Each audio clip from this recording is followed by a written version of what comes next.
Ah, here they are. Such ghastly appearances. Rather more like men or demon than men. You know what? Here's Avi. You're the Grandmaster. Accusation number 32. It's you, Philip. I could see it being you. Only someone with the greatest patience of all time could be the Grandmaster. And being by the side of Duke Dunan during his early days, and by early days I mean up until like a week ago, you need the greatest patience of all time. You are the Grandmaster.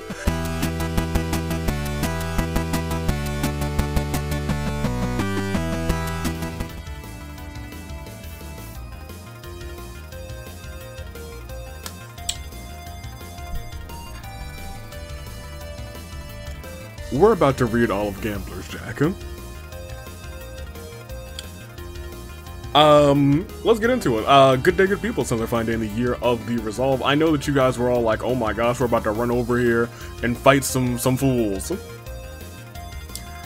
We are about to turn in Gambler's Jack probably this episode, so we should probably read it. That being said, I will probably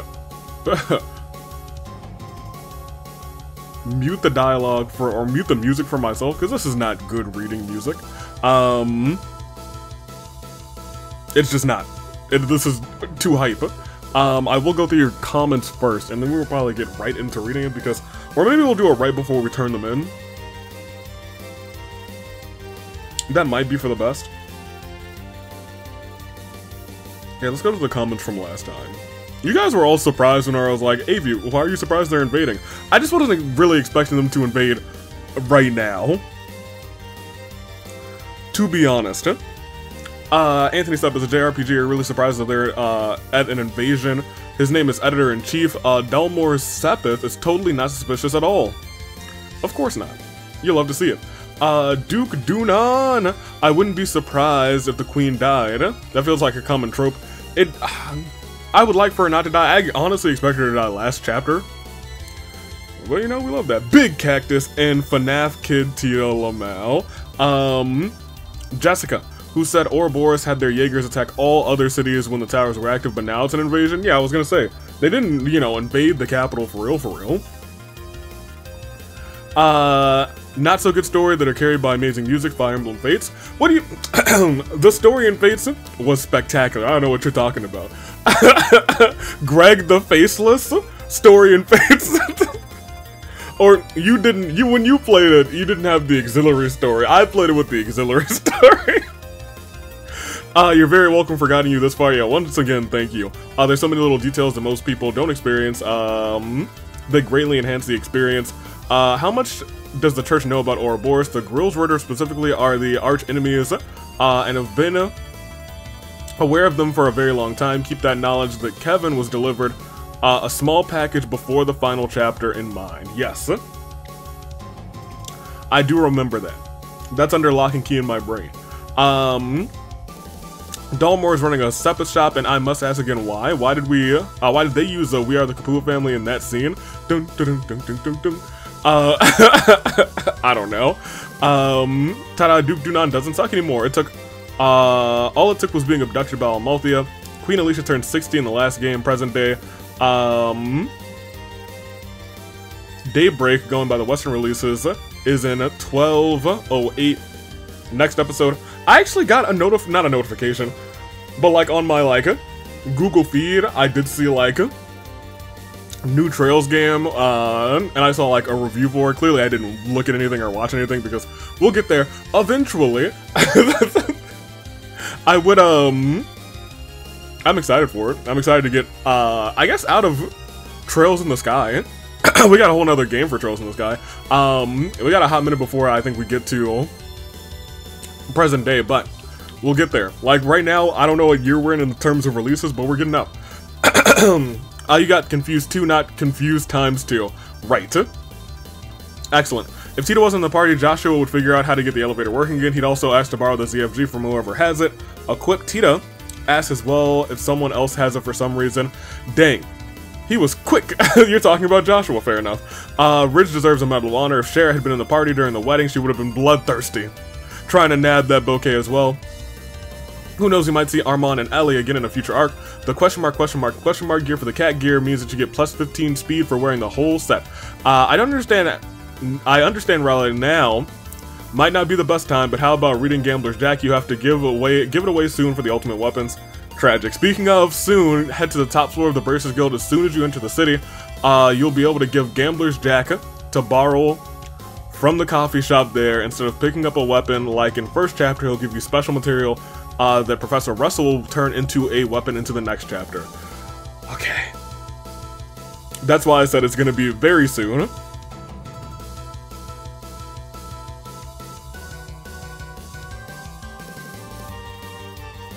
We'll read it once we get into the city, then, I think. There's stuff from the RC, there's Liberal News 11, taking off Cloak,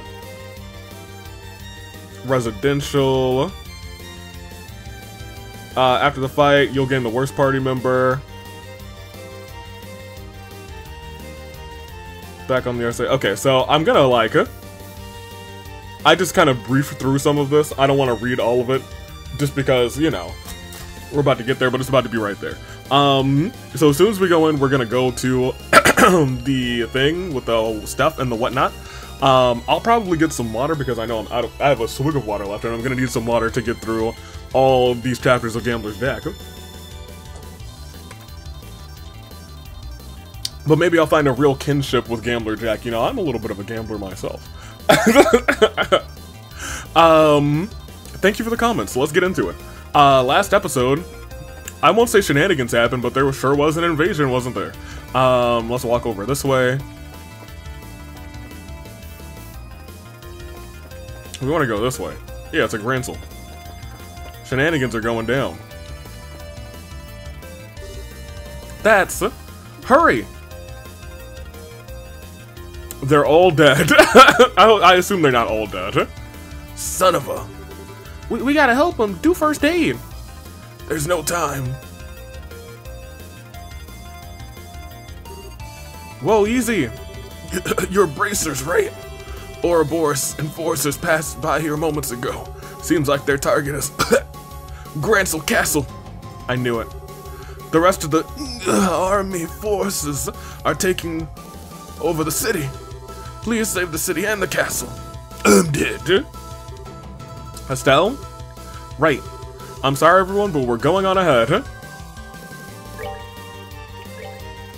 Alright, well, here we go.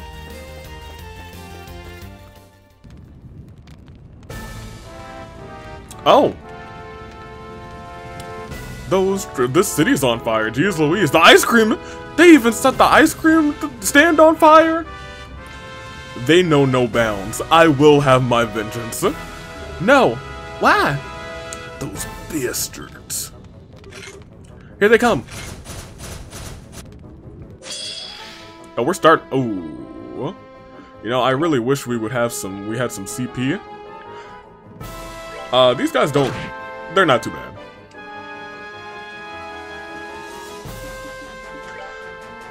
We have nothing for you, so we might as well just attack the same one over here. You can attack the both of them, and maybe you'll get a status effect. They no self-destruct. I gotta keep that in mind. How could they? Those fiends. Yeah, just keep attacking that one. Estelle, you can go next.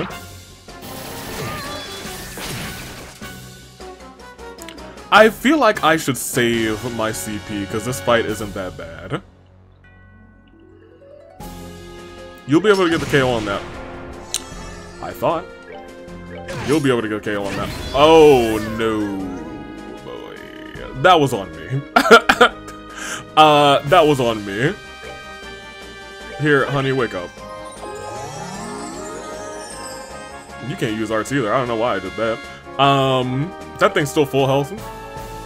For the most part. I'd like for Tita not to die again, so... Where's some food that I don't care about? 100 victory steak! She does not need the extra, etc.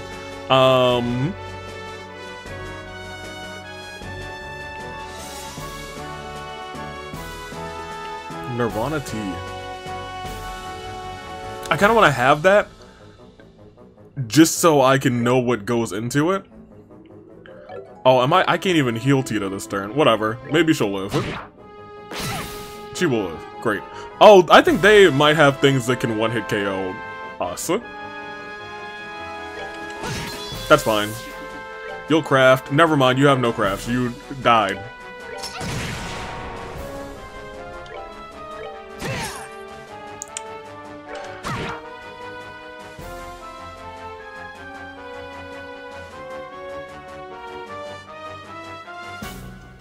We live these. Yep, we live these. I guess we're playing it a little bit risky. Yeah, just go and attack it. Oh, it explodes. My bad, Joshua. As soon as I said that, I was like, oh, he lived. And then I was like, oh, it's gonna blow up. Whoops. That is actually my bad, Joshua. What are we even gonna do? The city? Everyone. Is that Elnon? It is. Elnon! Your timing is perfect. You're hear about the business the queen had with you, yes? That was the idea. What's going on? The army is in position along the eastern and western blocks as we speak. The fighting is terrible, but you need to leave it to them. You must give chase to the enforcers. They're heading for the castle. But, hang on, you want us to just leave the city like this? I've evacuated the people on the street into the guild house. The army is evacuating the rest of the city. Okay, we'll head to the castle then. Thank Adios. Thank you, Adios guide you and keep you safe. Before you go, take this. Thank you. Thanks, Elnon.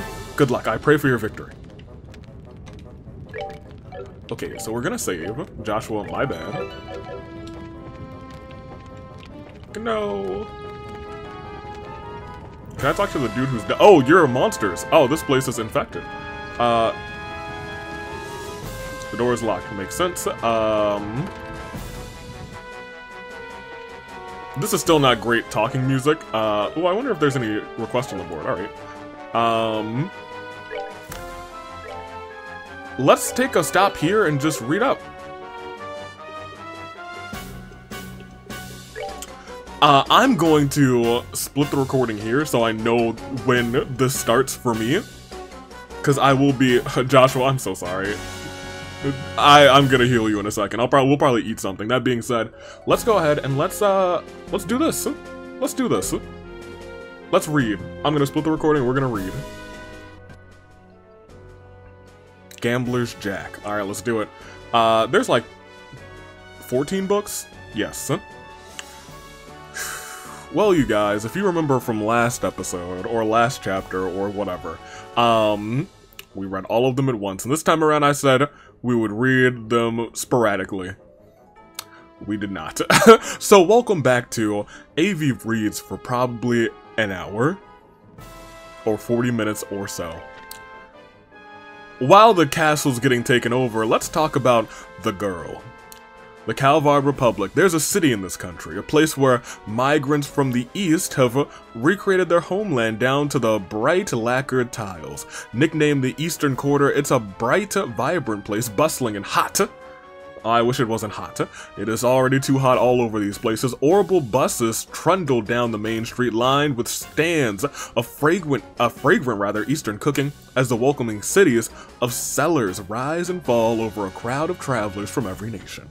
To the place where the cultures of the East and West meet, yes, it was a place that wore the mantle well. On the northern outskirts of that town was a little rundown bar. Doubtless, it'd been rather fashionable once, but now the plaster was crumbling and what doors were left barely fit their pitied frames. Of course, such a seedy place attracted a clientele to match. To the lawless and violent, it was home. Heh, sorry, looks like my win again, said a low voice that didn't sound like what I said. Looks like I win again. Said a low voice that echoed through the grimy room. The voice belonged to Jack. Hi, I'm Jack. He was of medium size, rather, and early in his 30s, a man in his prime. A frayed shirt he wore had seen better days, but the accessories adorning his body were of obvious worth. None of them were right for a man like him. Just the blue glint of his eyes. Compared to the dirty, poor, desperate thugs around him, he looked out of place. Jack was always to be found at the bar, gambling or sharing a round of dregs of the town. Sometimes fighting, sometimes drinking, he passed the days in idle recreation. As usual today, found him hunched at the bar. He'd been deep in his cup since early noon. It was always the same. Another day, just like any other, stretching out before him. And into that familiar scene cut the shriek of the door opening. A new customer stepped into that same old bar. But who was this new arrival, rather? It was a girl, unlike any he had seen before. Alright, Jack, for some reason we always meet a girl in these books. Huh? The offer. The girl strode into the bar and closed the door without turning a reg. There was no hesitation in her manner. It seemed her arrival was no accident, her face determined but confident. Her entrance couldn't erase the lingering innocence of youth there. Even the best liar wouldn't try and claim she was more than 18. Dark brown hair, eyes rather, and hair suggested she was Eastern, but her nose and features made it hard to be sure.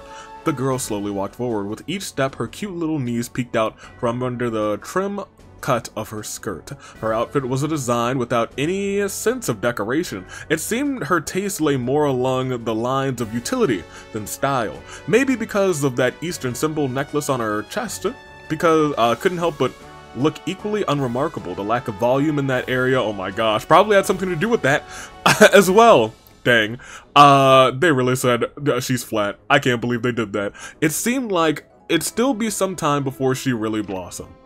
An appearance bearing the signs of the East and the West, both, and simple, unembellished clothes. The girl might have been the spirit of the Eastern Quarter made flesh. She caught the eye of one of the punks hanging out almost instantly. Hey, little girlie, he slurred. Wanna have some fun with me? As he spoke, he grabbed the girl's wrist with one greasy hand. It happened in an instant. Her arm flew up, dislodging the punk's grip. Now freed, her hand disappeared deep into her skirt, and then slid out a mass of gleaming black iron. Oh my gosh. She pressed it into the space between his eyes and stared at the object for a moment before collapsing to his knees in fear. It was an orbital gun of cunning make, a high-caliber Verne Company model. If she'd shot that firearm, the punk would have lost his head instead of his bladder. It was not your average self-defense weapon. It's the latest model, she purred. Want to see what it can do? She was calm and cool. The barrel of the gun didn't waver a bit. If she had fired, her aim would be perfect. Overwhelmed by the girl, the gun, or both, the punk couldn't move a muscle. Everyone else in the bar remained frozen as well. All eyes were on the girl. Hick. Hey, miss, hate to say, but could you let him off with that? Maybe the speaker couldn't stand it anymore. Maybe it was disturbing his drink, but the husky, sensual voice broke the silence. It was Jack. Still planted firmly in his chair, breath smelled of liquor, he continued. I'm sure he's sorry. He's learned his lesson. He shot the punk a meaningful look. As if to answer it, the punk started nodding his head vigorously. I've come here to gamble, the girl said slowly. Suddenly, rather. She slowly lowered her gun in her left hand. Her expression remained cool and detached. Ah, sounds good to me. Come on over here. Give me everything you got. Let's give it everything we've got. Jack's word had an immediate impact, not on the girl, but on the gathered goons and hoods. All shared a glance, each and every one of them with the dirtiest grin you could imagine. She's not gonna lose easy. Challenge at high noon. Jack and the girl moved over to a table in the back. Unlike the other pitted and sticky furniture, this table was smooth and polished to a shine, and seemed to be meant for gambling. Without a word, both took to their seats. Jack sat on the wall, and the girl faced him straight on. The other patrons were captivated, helplessly fascinated by the match. They snuck glances at the pair, ears straining to listen in. The bar filled with fidgety silence. The girl's game of choice was poker. Jack accepted wordlessly. After a brief exchange to confirm the terms of the challenge, they settled on their bets. It was to be a 100 mirror hand, not even enough to buy a beer, but Jack considered that a fair match against a kid, and said as much. The dealer was a small, fried punk from before. Jack gave him a quick eye signal. First hand, both discarded just one card. Jack called the girl and stood. Jack had 2 pairs. The girl had just one. Jack was the winner. Haha, sorry little missy, he drawled. He raised his glass to her and downed the amber liquor in a single decisive gulp. Second hand, both discarded one card. Perhaps trying to look confident, Jack let out a big, clear sigh. The girl called Jack and stood. The girl had 2 pairs, Jack had the same, but the cards told the tale. The girl's hand had the high card, it was the girl's win. What? His hand, that he had been toying with his glass, froze. Immediately he glanced over at the punk who was dealing. The other man avoided his gaze. Something wrong?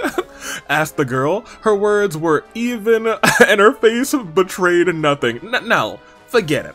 Had she swapped some cards? The game suddenly took a new angle. The look on Jack's face changed instantly. Lightly clearing his throat, Jack put his glass back on the table with his left hand and then once more cleared his throat. The dealer, recognizing the signal, he picked up the cards again. That was their deal, that was their code rather, for a deal normally next round. Third hand, as expected, each card, so he's a cheater. Each discarded just one card. Jack called and the girl stood. Jack's hand was a full house. Ha ha ha! How about that? He crowed. With a flourish, Jack laid his cards on the table. The bar patrons snickered to their cups. The girl set her cards down without a word. 4 sevens. It was the girl's win. The bar once again returned to silence. Gambler's Jack just lost his gamble. The daughter. Ultimately, it was the girl's win. The silence in the bar was punctuated only by the sounds of a raucous argument on the streets. Heh heh ha ha ha. Holding back laughter bubbling up, Jack asked the girl a question. Hey Missy, where oh where did you learn to be this good? The girl made no reply. Instead, she took the cards into her hand and began shuffling. They flew back and forth with exquisite grace. Between long fingers, she dealt Jack 5 cards, then 5 to herself. Show them, she said. Jack turned over his cards. It was 4 jacks. The girl had 4 kings. That's Jack was rendered speechless when he saw the cards. Jack doesn't beat king. Oh my gosh!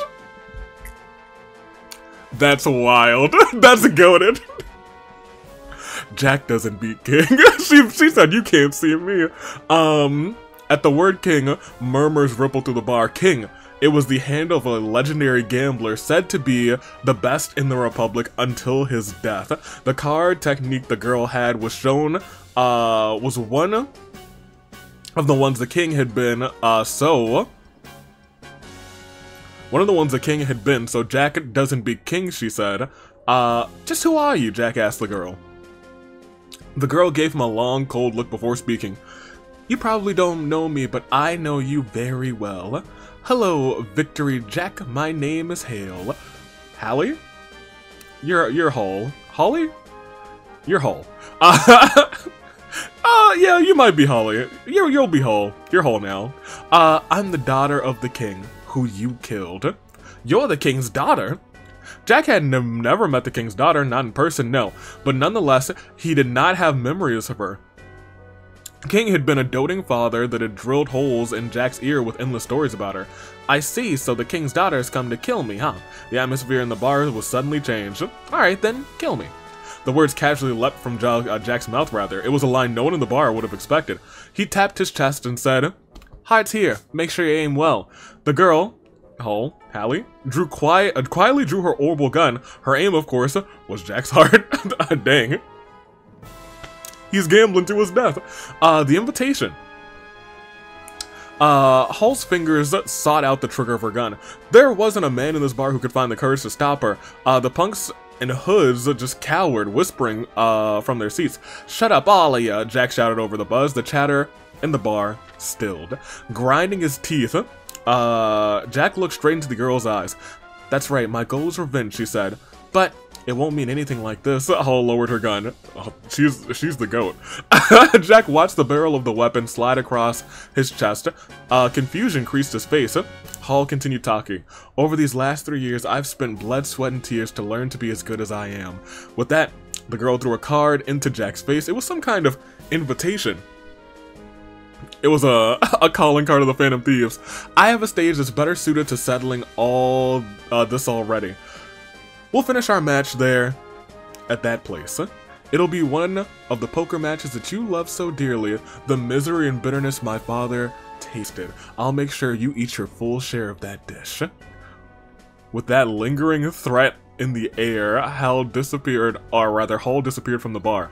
Unable to grasp the meaning in the girl's words, Jack sat there for a while. Finally, he picked up the card that had fallen to the floor and read the text printed on it. Tomorrow night at 10, come to the harbor. Harbor, huh? It can't be. A sense of foreboding ran through the back of Jack's mind. He was about to crush the card in his hand, but a small signature on the back caught his eye. Enrique! The penmanship was familiar. It was also from a man Jack knew. Aw, man! Jack's sense of foreboding would prove right. I feel like we're going through this one much quicker than the last one. I feel like it's not more engaging yet. They did start off hot. And I guess, you know, we're not even halfway done yet, but we'll see. Number 6. King. On the night after the day Hall visited, Jack headed to the harbor as the card instructed. In a rare show of sobriety, he hadn't had a drop of booze. Good on you, Jack. He realized at some point that he wasn't being followed. On top of that, he knew that it'd be someone acting on the behalf of that man, Enrique.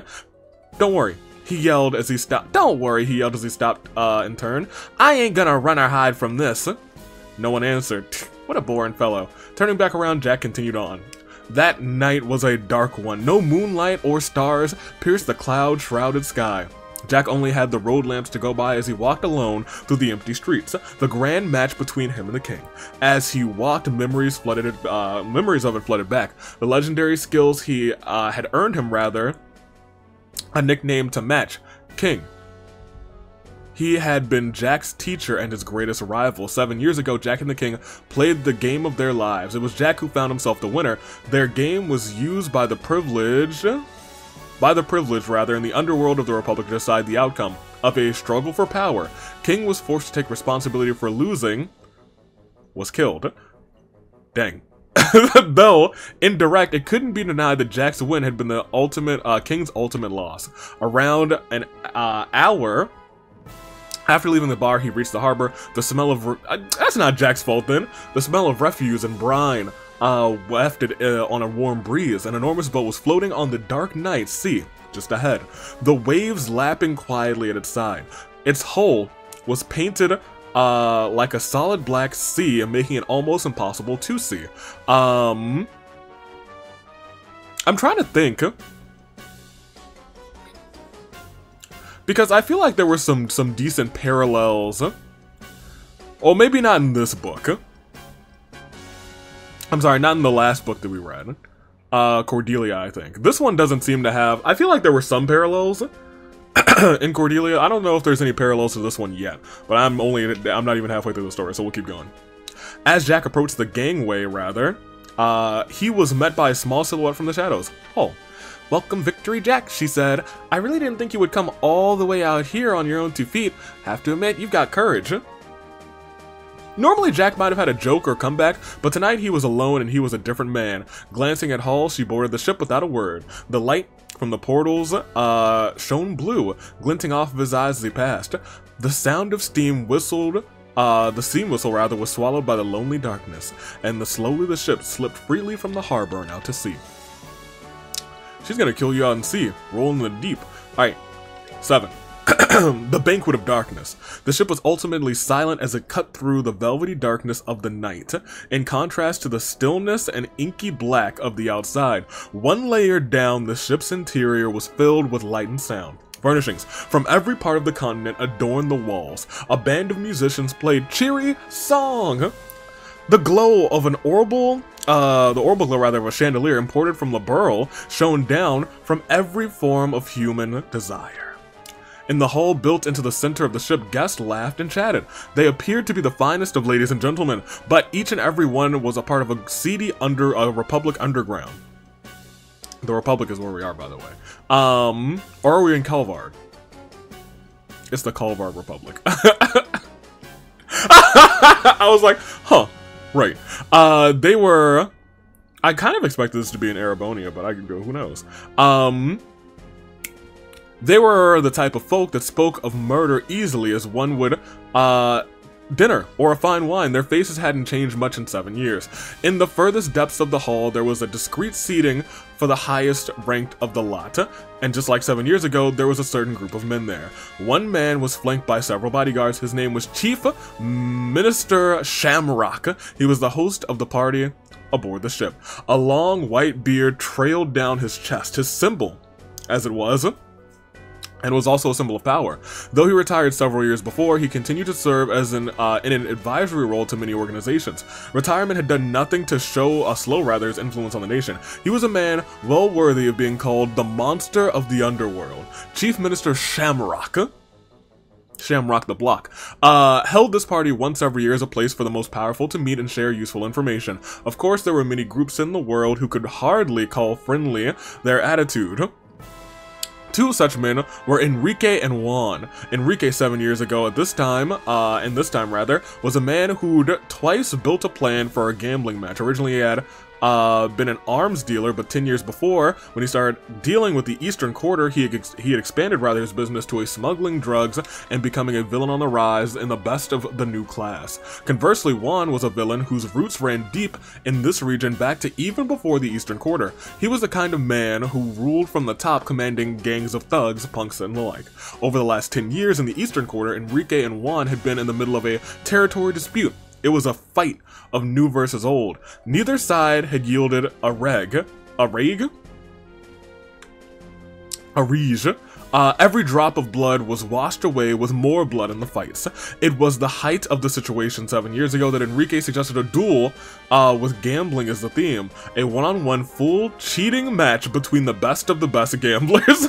On that match, they would both wager their territory in the Eastern Quarter. He brought a suggestion to Juan as a way to reduce the amount of profitless bloodshed at least a bit. At first, Juan had been against it, but the endless fighting was taking a toll on his organization. Even so, Juan was an old-fashioned man and not the type to easily jump to new ideas. Enrique next brought the idea to Chief Minister Shamrock, and the advisor of the underworld permitted the match. As the Chief Minister, Shamrock was also advisor to Juan's group. With him having granted permission, Juan could hardly refuse the match. Hope Juan wins. To be fair. Hall. Dong! The clock chimed the 11th hour. The match between Jack and Hall was to start at midnight exactly. She waited in the interim in Enrique's room. Your father became ill and died 7 years ago. That's what the girl had heard from mother, but 3 years ago she learned that father died in a match. Hall didn't have many memories of her father. She had spent her childhood with her mother. That was exactly why, though, that each and every one was engraved into her heart as irreplaceable treasures. The things she remembered best were the sights of the gambling den. She didn't often get to go along, but to her, the way her father could silence even the most finely dressed gentleman with his near magical card handling was something she admired with all of her heart. The last memory Hall had of him was taking her hand while she was in bed and telling her not to worry. Maybe that memory was what kept her from believing that what her mother said about her father, how he died. After all, how could the strong, healthy man from that memory drop dead of illness so suddenly? One fateful moment, out shopping for her mother, she found herself heading on a whim to one of the gambling dens in the back street. There, overhearing some chatter from a few thugs, she came to understand the truth of her father's death. After all, to the types who frequent gambling dens, the match from 7 years ago before was too famous not to talk about. Having learned the truth, she found herself consumed by one single emotion, the desire for revenge on Jack. I mean, not really his bad, you know. Does she want his life or just to win the match? Swearing she would become as good as her father, Hall began frequenting the gambling dens, and she played with one burning wish guiding her hands. It was Enrique who, hearing rumors, spoke to Hall first. 7 years ago, betting on Jack, he had claimed victory in his conflict with Juan. And now, he saw a chance to do the same thing by settling the king's daughter against Jack. Ooh. And so he brought the idea of recreating the match to her. To Hall, it was the perfect means to an end. Cutting off connection with her mother? Wow. She joined Enrique's group, being blessed with talent to begin with, and having abandoned all else to focus on improving. She reached king's level in barely 3 years. Jeez. Sheesh. Hall's eyes were distant as she waited quietly for the match. Perhaps those 3 years were running through them. Still seated, she bowed her head and let out a long sigh. No need to let the weight of this drag you down, you know, Enrique said to her softly. Don't worry. Now that I'm here, my heart is light as a feather. Her face betrayed the lie in her words as a flicker of sorrow creased her features. It was only for a moment. In the next, she was back to her same poker face. Right now, the only thing on my mind is seeing Jack lose. Hearing Hall's words, Enrique's lips twisted up. Perhaps it was with confidence in his victory, rather, that face of his warped. Nostalgia. Okay. When Hall sat and contemplated her past, Jack was hunched at the bar counter in the main hall. It was a spot with a full view of setting for the match to come. He stared at the stage, never once touching the drink he'd order. The same seats, the same colors. The more he looked at it, the more it felt like as if the events of 7 years ago only happened yesterday. A voice started Jack from his reverie. How about a drink on me, then? Without turning, he wordlessly shook his head. Jack didn't even need to look through 7-year-old memories to know that voice all too well. It was Juan. 7 years ago, Juan bet on King's victory and lost. The one who would punish King with death, without a doubt, was this man. Jack, your skills took down even King. I'm looking forward to seeing them again. And with that, Juan disappeared. Jack taking down King, huh? Jack's lips twisted into a bitter smile. The clock ticked steadily away. It was 11:50. The match would begin in 10 minutes. The guests began to gather in the hall. Every one of them seemed to have been waiting eagerly for this night. Many had money riding on the outcome. Compared to Enrique or Juan's contest, though, they barely had anything to lose. Hall followed Enrique out into the hall. Taking her seat immediately, she sat quietly, eyes straight ahead. If she was bothered by the crowd or the enormity of the event, she gave no sign. After watching Hall take her place, Jack slowly rose from his spot in the bar. Unlike Hall, Jack had a bit of a name. As he stepped forward, the crowd called out. It brought back memories of himself from 7 years ago, excited by the crowd and elated by the game. Jack and Hall, now both seated. The card table in the center of the hall lay between them. The two faced each other, and yet their gazes never met once. In total silence, time passed. Admittedly, I'm rooting for Jack. If I'm being real with you, he just wants to play his game and drink. Good for him. Shortly after, well, I guess she wants... She shouldn't get revenge on him. She needs revenge on Juan. Her dad just lost.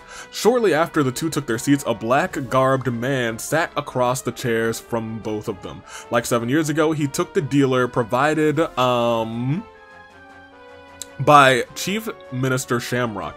The dealer pressed a switch below the card table. Slowly, the table area sank into the floor, allowing the guests in the hall a bird's-eye view of the duel. From behind the respective back players, Juan's group and Enrique's group cast intense gazes from at the gamblers' heads, rather. Further back behind it all, watching over everything, was Chief Minister Shamrock. Now then, ladies and gentlemen, tonight we have a revenge match, Enrique yelled, unable to contain his excitement. It had been 7 years since they had such a high-stakes game, rather. The crowd answered Enrique's introduction with a roar of approval. They were like, yeah, revenge, yeah! Wait, no, give me back to the books. We're here, right? The match, right? Yes, the match. Separated by a small card table, the two faced off. Each player had a mountain of chips to wager. One pile was reduced to nothing. Once one pile was reduced to nothing, the match would be over. The clock struck midnight. In the silence of the chime, the grand match between Jack and Hall began. At the first match, it was totally even. Every hand, Jack won, Hall won another. Whenever Hall won a match, or rather a hand, Jack had the next. Neither gave a reg. The ones most surprised by the close contest were Juan and his crew. Everyone who had bet on Jack started to jeer and hoot. During the match, time and time again, Hall spoke to Jack. Using conversation to distract your opponent was all a part of the game. Hall's persistence went beyond just tactics. However, Jack never said a single word back. 30 minutes passed. Breaking the silence, Jack suddenly spoke. Once upon a time, there was a man. He said in a voice so soft the crowd could barely hear. He continued. This man had something he admired. He wanted to become the thing he admired. He wanted to win against the object of his admiration. And through it all, he was drawn closer to the thing that he admired. Both laid down their hands. Jack had a one pair, Hall had two. Chips moved from Jack's mountains to Hall's. Heh. What is it, Jack? This all a part of your plan? Hall would occasionally add a sarcastic remark, but Jack kept on telling his story. The man stole some tricks from that which he admired and practiced his own skills as best as he could. In the end, his efforts eventually made him strong enough that people called him Victory. At some point, there was someone who took notice of that reputation. He thought, why not pit the best against each other? There's no show that could be better. Enrique's ears twitched. Something in what Jack was saying bothered him. The man gladly accepted the offer for the show. It was a match of a lifetime that which he admired the most after all. The man's heart danced with excitement.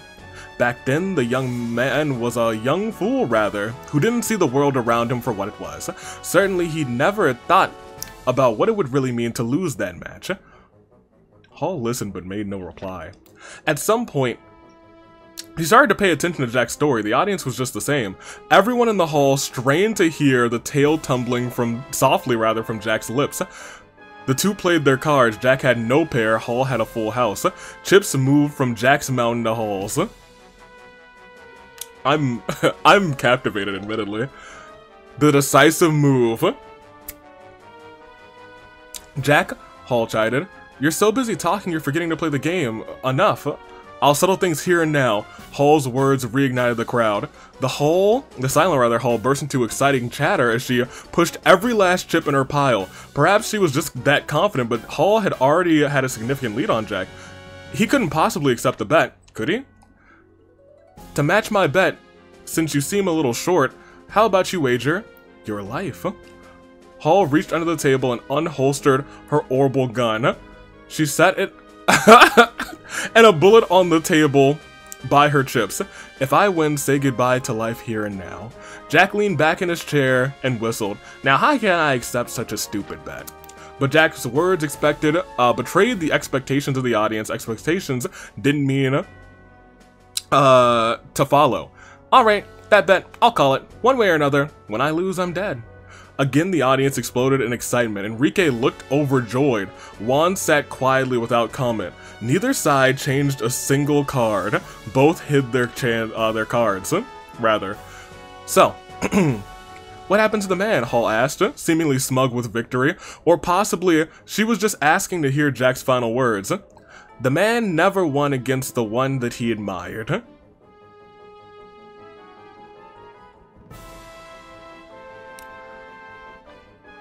Huh. Silence followed in the wake of those words. In that one moment, Hall's unfailing mask shattered to pieces.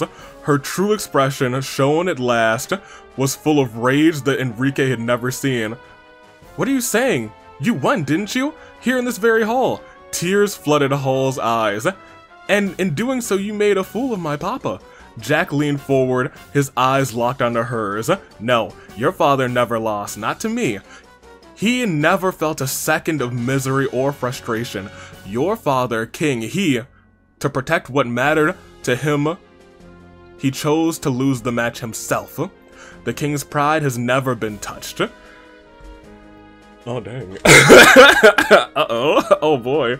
Enrique panicked when he heard these words. He sent his thugs forward to silence Jack, but with a snap of his fingers, Juan sent his own men to stop Enrique from interfering and asked Jack to explain his words. The crowd in an uproar. A sign from the Chief Minister Shamrock. The dealer flipped both cards over. Jack had 4 kings. Hall had 4 jacks. It was an upset victory for Jack. Ew. The crowd's calls died down until silence was once again absolute in the hall. See? Jack can't beat King. Wild. The truth! The charge battle. I am kind of glad we're reading this all at once. I just like the story, to be honest. The charge battle had closed with Jack's dramatic upset. Victory. Putting aside Jack's words for a moment, Juan took a moment to appreciate the relief he felt from Jack's win. Conversely, Enrique sat stunned, head in his hands. Hall stared blankly at the cards. Her eyes were wide, disbelieving. No way. How did you... 4 kings, that should have been my hand. Hearing this, Enrique began to object violently. Jack had cheated, he insisted. The match was a wash. No. that Jack had lost for breaking the rules. No, give it up, Don Enrique once said. If you think so, then how about you show us, huh? Show us exactly what it is that Jack did. Juan stood resolutely and crossed his arms. Cheating's fine as long as you're not caught, he recited. Wild. It was a core rule of the match that Enrique knew. There was nothing he could say back that could lay bare the trick. He started to pick over every single thing that Jack had done. Impossible. Jack denied it with a single word. This is a technique that the king used 7 years ago. I didn't even know it at the time, so there's no way that Mr. Enrique could, which is wild. Jack's gaze moved to Hall. To make me win, and to keep you safe, Hall, King used this very trick. Truly a trick worthy of a king. Well, now you're deep in the not safeness. Head bowed, he continued. I never understood. If he had a great trick like this up his sleeve, then what on earth would make the king do something dumb like throw away a match? I hated the king for that, you know? Hell, I've spent these 7 years consoling myself by drowning in booze. Jack looked up, eyes bright.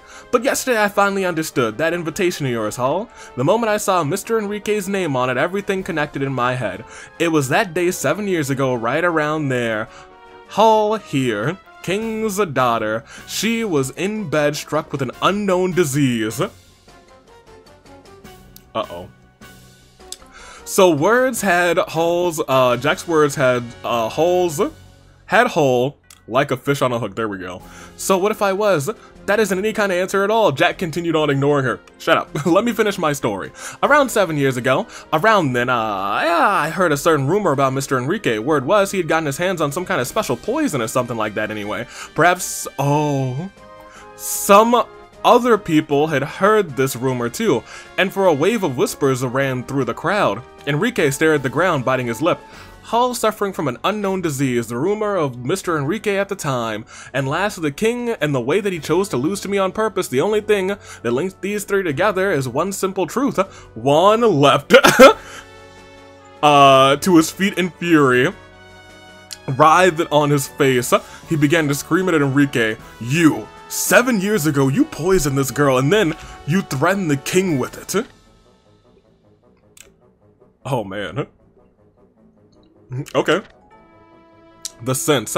You put poison into this girl and then you threatened this king, didn't you? Every word from Juan's mouth made Hall stiffen like she had been punched. Shocked voices rippled through the audience. Before Juan's demands, Enrique desperately tried to put a defense together. He also tried to conceal his shaking, but the certainty of his guilt was too obvious under suspicious eyes of his fellow criminals. The way he tried to make excuses was somehow ironic. Everyone began to believe that Jack was what Jack was saying. Of course, there was no proof anywhere that Enrique had poisoned Hall 7 years ago, but Enrique's claims didn't make any sense to them. Conversely, Jack made way far too much sense. In the underworld, betrayal was a constant companion. Perhaps that's precisely why, though, in this world's sense rational and logicality in the events was so important. As long as you played by the rule, proof didn't mean a thing. Wild. It was clear that Enrico would be punished somehow. As this fact finally dawned on him, he ceased protestations. Hall merely stood still, utterly still. She was shocked, rocked, shamrocked by so much emotion. Of so many kinds it rooted her to the floor. My father never lost, she whispered. The truth was a comforting balm to her heart, but at the same time filled a deep sense of loss. Her father had chosen death himself. The very thought of it was far too big and far too sad. The flames of revenge that had fueled her actions suddenly and utterly went out. And as her once burning drive died, so all that remained was thin smoke and cold white ash where anger had been. That means, for me, Papa. Yep, the feelings began to well up, turned into words, and as they parted from her, something snapped. Falling to the floor, Hall curled up in a ball and began to cry like a child. Glancing at Hall from the corner of his eyes, Juan put a hand on Jack's shoulder and patted him in a congratulatory way. Tonight's been better than I could have ever possibly imagined. I'll do whatever you ask if it's in my power, he whispered to Jack. Then give me Hall. Oh my gosh, Jack said without a moment's hesitation. Juan was hard-pressed to answer. No matter how pitiable he found Hall, she was still a pawn of Enrique's. Even if there were punishments meted out for the events of 7 years ago, her freedom was very much in question. Give Jack what he wants, will it really be such a problem? The voice from behind both of them froze. Every single person in the hall, eyes turned to a single point. The one who drew their gaze was the bearded consultant from the underworld, Chief Minister Shamrock. My guy, I've kind of liked him the whole time. I was like, I hope he didn't do anything. Giving you the girl isn't a problem, right, Enrique? Enrique nodded weakly. At last, the ship was filled with cheers and celebration. To each their own wish. Jack and Hall returned to the harbor at dawn. As if it had been an illusion all along, the enormous ship disappeared in the morning. What will you do with me then? Hall asked. Nothing, you're free. I doubt anyone, Jack said, I doubt anyone will ever try and use your life in any deals ever again. Do whatever you wish. Hall was quiet for a moment, then said, Hey Jack, why did you do all this for me? There was a glint of white teeth in Jack smiled slightly, rather. King put his life on the line to keep you safe. At the same time, King also saved my life as well. That is true. That is true. My life was given to me by King. Don't you think it'd only be natural I'd use a life like that to make King's wish come true? Papa's wish, yeah, he wanted to make sure that you lived a long, happy life. Jack's smile disappeared. I'm sure King regretted it 7 years ago. Regretted that he'd ever set foot in a world of darkness, and that he'd ever put you, his daughter, in such danger. You. You at least should never have gotten wrapped up in this world. I'm sure that was King's wish. Hall didn't know what to say. Jack continued, though. If you get it, then don't ever come back to this world. And with that, Jack strode away and left Hall standing by the sea. The Calvard Republic! There's a city in this country, a place where migrants... Oh, this is the start, basically, so it's like a little start. I wonder how it's going to change slightly at the end. Right.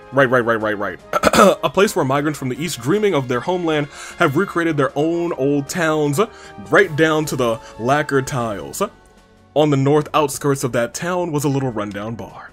Over a week had passed since that fateful game. Okay, so it's already changed. Jack could still be found there in that same dingy bar. As always, he was still at his liquor starting from noon. He had settled things with his past, but he hadn't changed from how he was before at all. No, he was changed. He drank less, and when he drank, he didn't throw it back like a man dying of thirst, but sipped it slowly, enjoying it. And that day, once more, the door to the place opened with a sound like a shriek. A new customer stepped into the old bar, and that new customer was Hall. Jack choked on his whiskey. Oh, what are you doing in here? This ain't the kind of place you should be in. Ignoring his sputtering, she pulled up a stool and smiled brightly at him. Hey Jack, she said, let's play a game. A real shocker of a match. But this time, all bets are off. I like that. I don't know. This one, like, it felt like the other one was a much wilder story. This one seemed more contained. I don't know. I don't know if I like the other one. So look, I like the other one better in terms of there was a baddie. That being said, I kind of just like the actual story of this one better, if I'm going to be completely real with you. I kind of like Gambler Jack, and maybe it's because, you know, we love ourselves a gambler out here. I guess I don't need to split at this point. I also did not need to save again, but it is what it is. Alright, here we are. We've made it. And that was 40 minutes, so we'll see what's unfolding. In my mind, I need to have this. In fact, I will split. Because now in my mind, I haven't done anything. But like 10 to 15 minutes of just reading comments and walking around and doing that one fight. What do I need to do? I need to...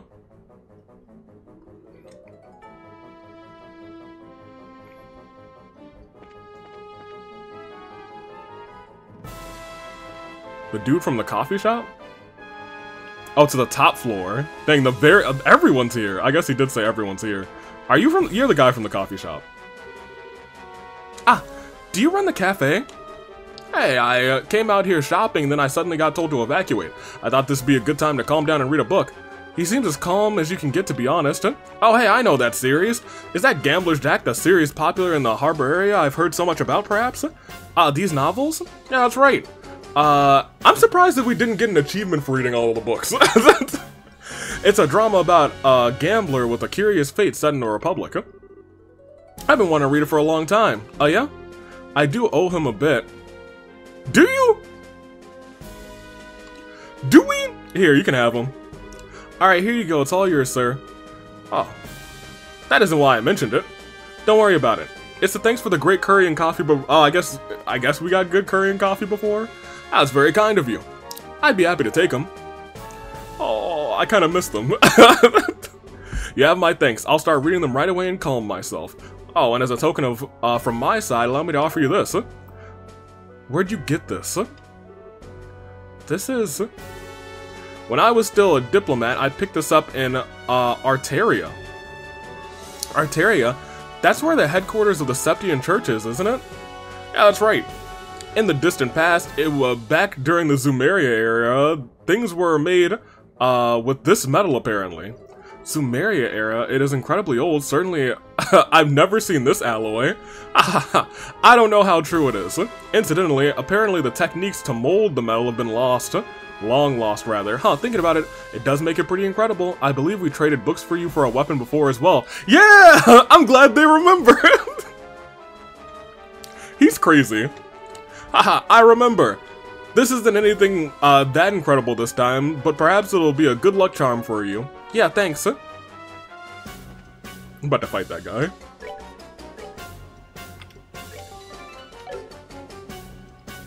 Okay, so... what do we want? You would, soon you witness the scene that made me, wish I, did the thing with the thing. So we want to go to the castle, and I think that's all we really need to do. First, we should eat. We actually can make a lot of these. We can do this a lot of times. Not a lot of times, I think we do it 6 times. So let me save that, admittedly. Is there anything else that cures KO that doesn't heal for so much? Yeah, we want that. Sweet. Also, let me turn up the volume for me again. Because my reading time is over. I should probably still heal up the gang. We don't have any Firefly Fungus? That's crazy. I thought we did. Maybe we don't. Alright, well. It is what it is. I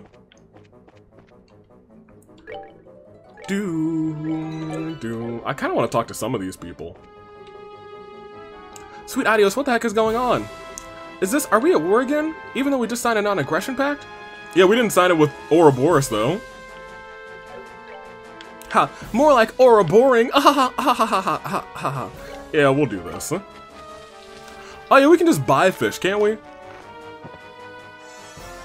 I would like another 1,000, to be honest. Oh yeah, we can we make some more of these?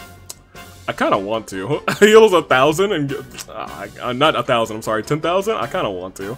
I'm not against that, but that's a future me problem.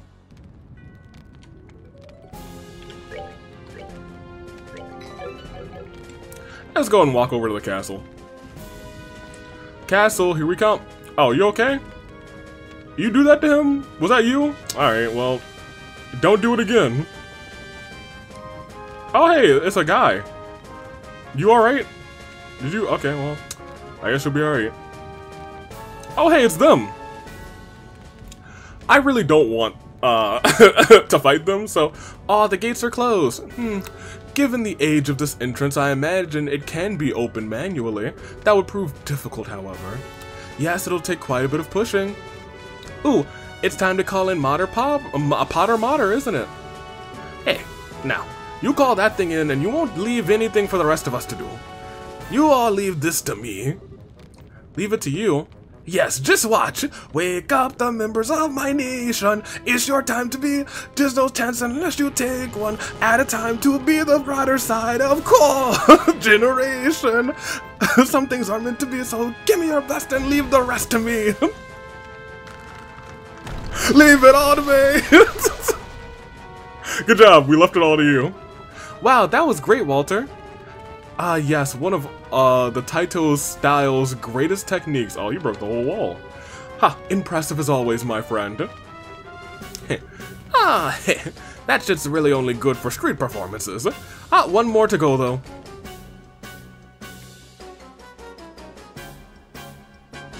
Why are all of y'all right there? To think they'd reach the castle gates. They won't hold much longer. Claudia, Hilda, hurry and get Alicia to the private chambers. Oi, but uncle. Duke Dunan, are you? I am a scion of the Von Aureole family. I will not stand quietly and watch as brigands try to tear down our land and authority to pieces. With Julie absent, I shall take command. Oi, but... stop wasting time. Their goal is to abduct the queen and her heir. Her heir being you, remember? Uncle, your priority must be the safety of yourself and the queen. That is what it means to be the heir, Claudia. Fulfill your duty.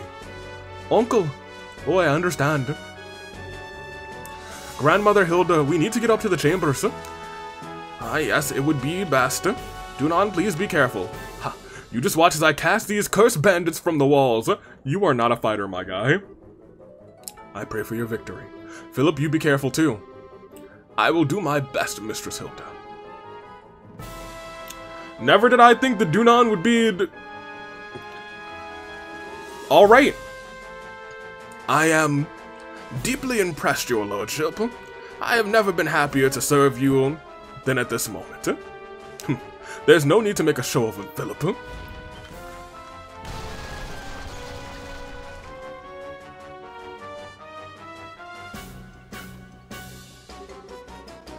Here they are. Such ghastly appearances. Rather more like men or demon than men.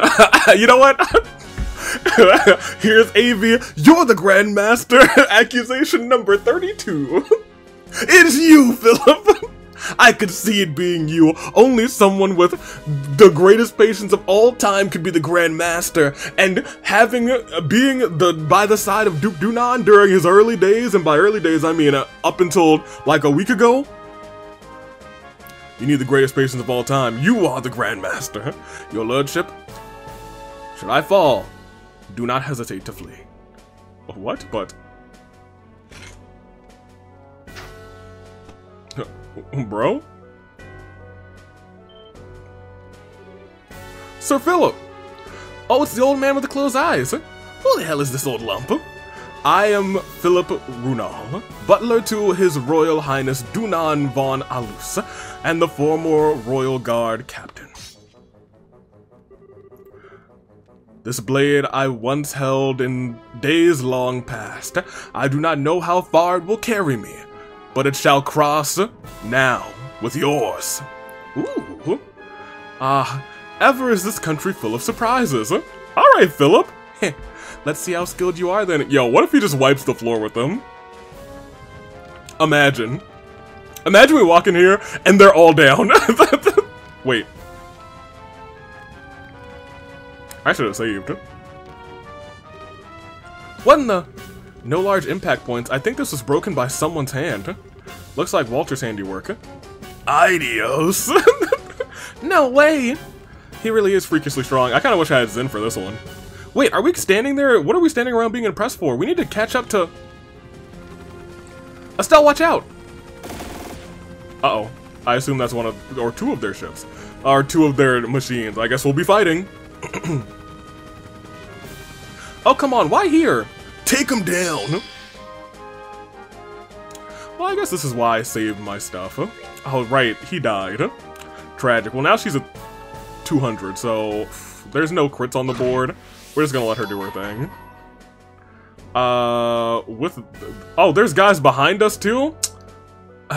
That's ridiculous. They can call reinforcements too? Yeah, miss me with that. You do your thing. You spin me right round, baby, right round, like a Beyblade, round, round, round, round. That's pretty good. Yeah, no, I'm going for them first. That will not stand.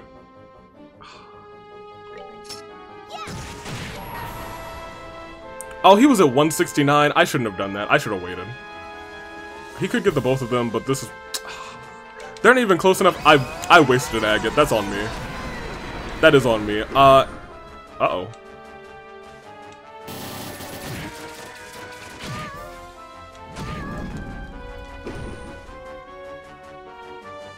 Okay, yeah, I would like for you guys to get out of the way. Agate, you can't get out of the way. That's unfortunate. Here, you come over here. Thank you. Ooh! Alright, that I should have saved before I walked into here. Nobody's dead yet. Tita will be able to go. She's got 42. She'll be able to heal people. Man. Hoo boy. I kind of miss crafts. I'm sorry. I kind of miss arch. I'll be real. True Hurricane. Yeah, I think standing there is probably a good idea. True Hurricane heals, right? No. Tita, I'm gonna need you to Vital Cannon. Agate's definitely going to need it. So will Joshua. Yeah, okay, Joshua will be able to survive that hit now. They still haven't moved, so we're just gonna have to... I'm just hitting when I can... Oh, you guys have moved a little bit. Yeah, hit the both of them. Take this! They do explode. Man, I feel like I should move Joshua out of the way. You know what? Let me take out this one, because then you can go and you can take out this other one. Then we can just focus on the three of them. And now they're all together, which is nice. Tita should be out of the way of this. She is not on, okay, I was gonna say, she is not on the thing. If it had said that she had died, I would have been like, okay, they're tripping. I'm gonna just have you regular hit because you were close to a thing. Of course you move out of the way, awesome. Love that you did that. Okay, so he still got his thing. I might pop it in a second. You can't do anything right now, so... I think Joshua's F-Craft will take you out, so it should take you out. Unless he like super resists for some reason, but I doubt that's the case. We should probably start to wear down the other one, pop you real quick. Oh, there was a crit down there. That's on me. That one's gone and everyone's away from it. I gotta keep that in mind. That explosion will probably shmurder a bunch of us. Tita now has the crit, which is fine, and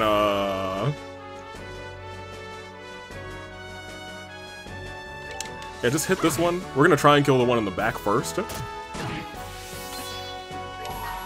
So much so that I'm gonna have you do this. Oh, I even said to myself, we have this crit. Don't forget, we'll use an art there, and I didn't.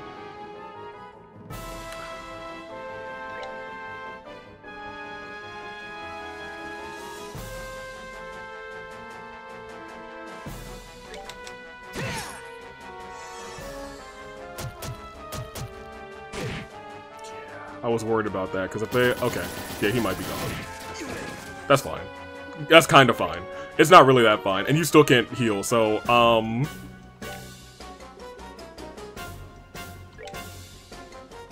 you can't even get to him. That's tragic. In that case, just go and hit, I guess.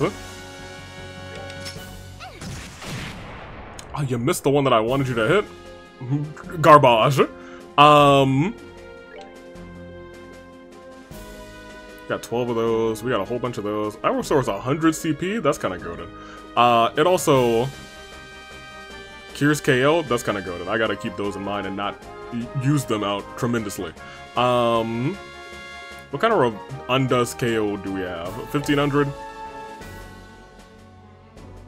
Sure. We're good to go. We're good to go. I don't really know if we are good to go. Eat yourself a 100 victory stake, actually. Oh, this is a... This is a Stell? Joshua attacks next, so give it to him. Because now he's got this strength up. I gotta keep in mind... The two blow up, so I think I want to use a craft that maybe has a little bit of distance. We could do a little attack delay on y'all, but it doesn't look like it moves. Oh, it does move you guys down a little bit.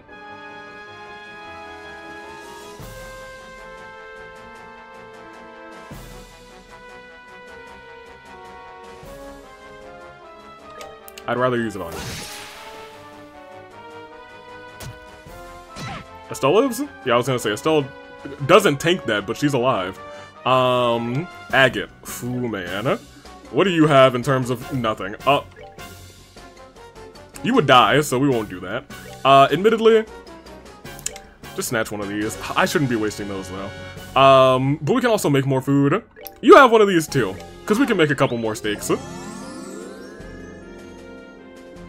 And you still can't. You can use Vital Cannon now. Excellent. Perfect. Estelle.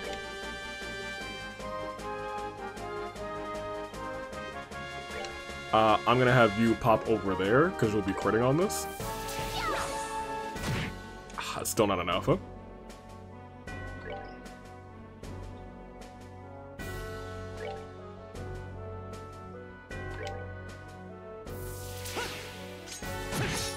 There you go. Now back up. He didn't back up. I thought he backed up after that move. I was wrong. Oh! Well, I mean, like, teams should just move out of the way, you know? Because we all go before him, so yeah, you go over here.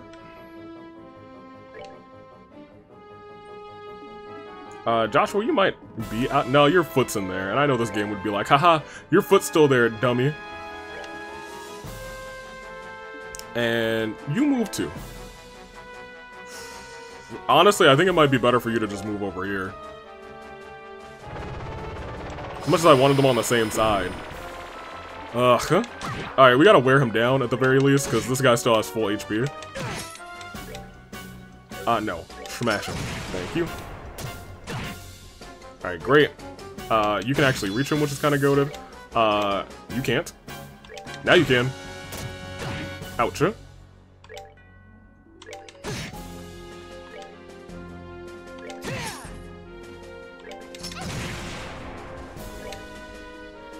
have a crit.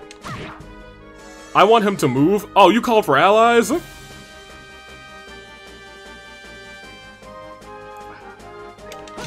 That's still fine. What do you mean critical mode?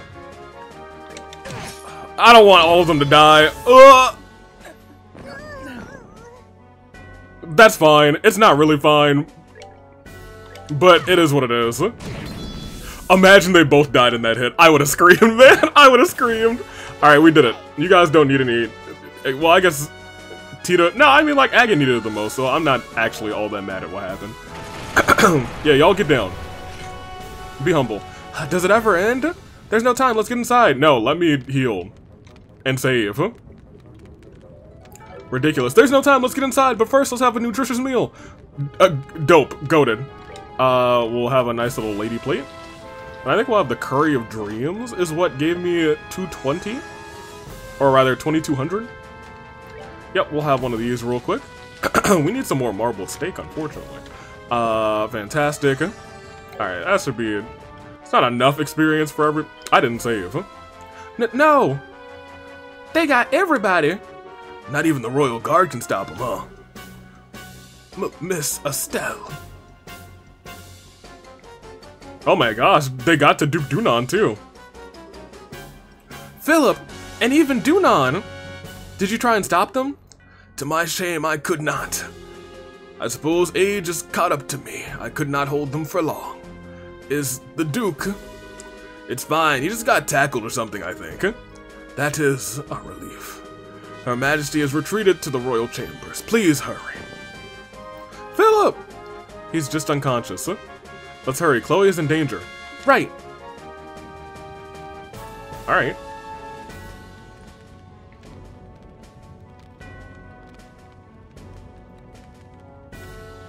I don't want to have 4 of them in a fight. It's only fair for them to fight me 1v1. Or I will suffer. I feel like we might be able to handle all 4 of them. if there are no robots, or smoke monsters.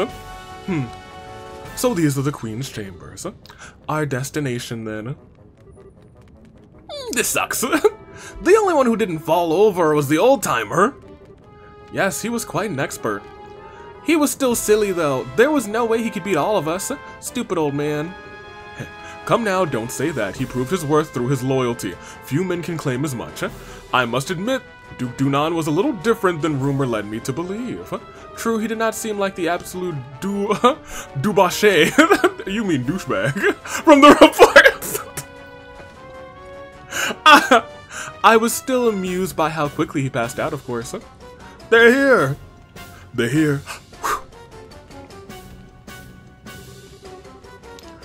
Damn it all. If only Captain Schwartz were here. Stop sniveling. We're the Royal Guard. Show them what that means. More small fry. This is getting rather tedious. He told you.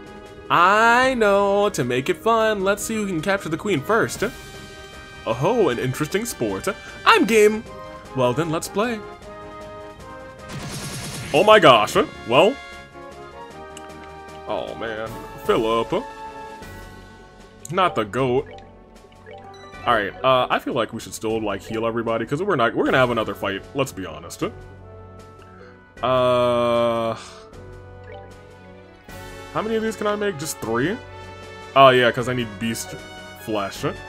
Refresh jelly. Maybe I should be making some of that. I can make 7 of these, that's just better than...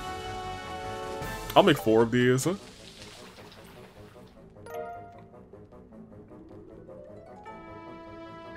How many of these can I make? 9? Sure.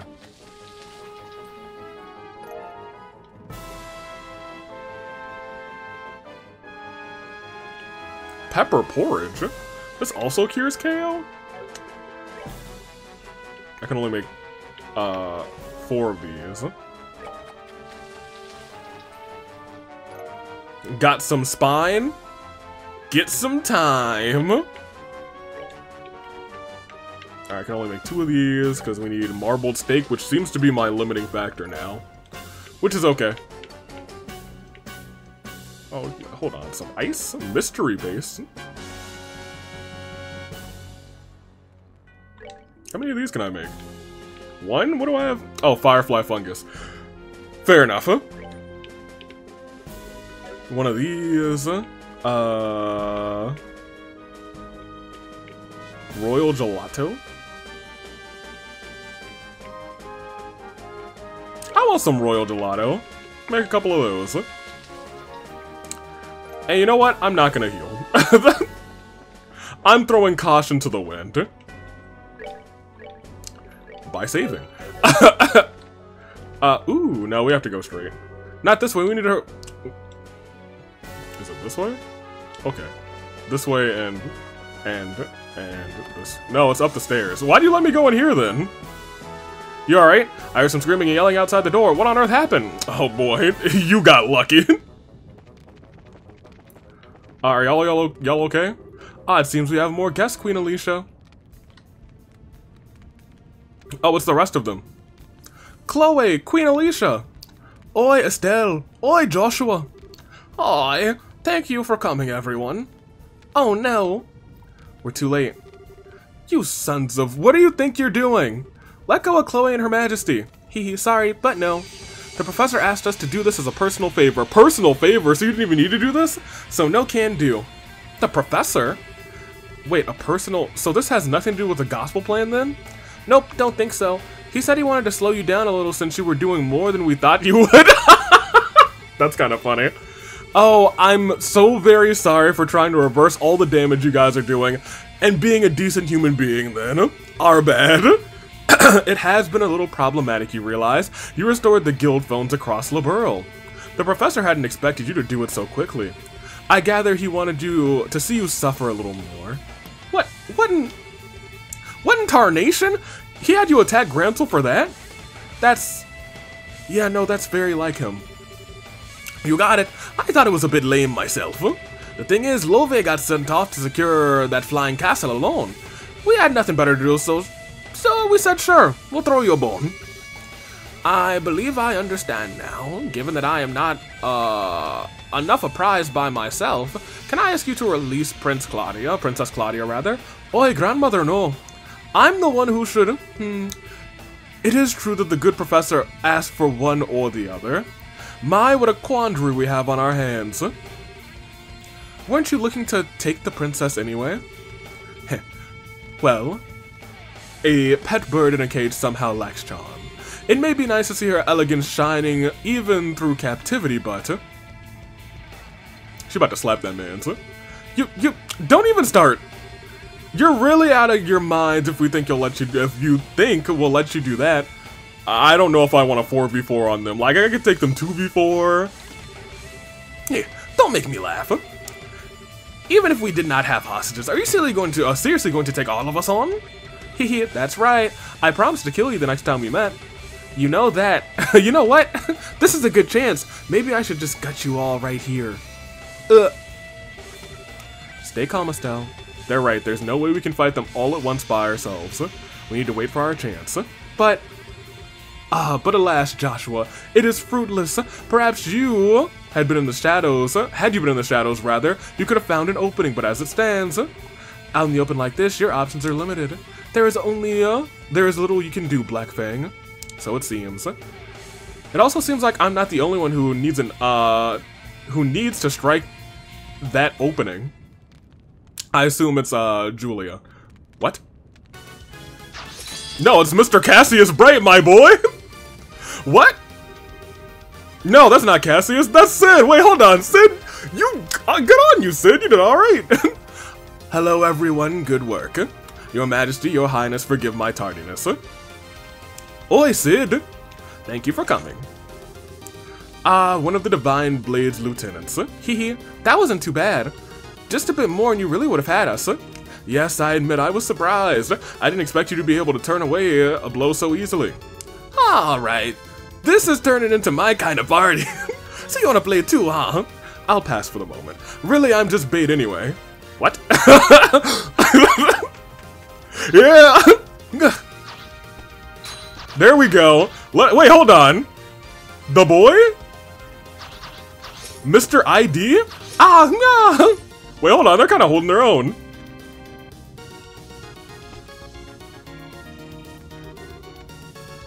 Uniform man? Don't just call him Uniform man. Good, I made it in time. Oi, what in... Wait, huh? Yeah, it's Colonel Richard. Ricky Bobby. Richard? Colonel Richard? Ahaha. Hello, Miss Bright. You shouldn't call me Colonel, however. I have been stripped of my rank, and I am little more than a criminal performing his penal service. Boy, that sure explains the question I'd have about this. Don't call me Colonel, okay. Mr. Richard, it has been some time. I'm glad to see you and the princess are well, Your Majesty. Wait, they're not getting kidnapped? That's crazy. I thought we were gonna at least lose the princess for a little bit. Or rather, the queen for a little bit. I believe General Bright has already briefed you on my circumstances, so please allow me to shield you from these criminals. By all means, I'll just go ahead and have some tea. Oh, thank you very much, Colonel Richard. The pleasure is mine. I so don't even know what's going on anymore. I think it's safe to say the story is bigger than we are, as it were. A pair of the Divine Blade students are Wayward Black Fang and a group of, better than average bracers. I think we may have tarried for too long. Yeah, let's go! They said, alright, well, actually, this could be bad. I appreciate the time, personally. Incidentally, we already handled things in the city. Oh! Let's go? Huh?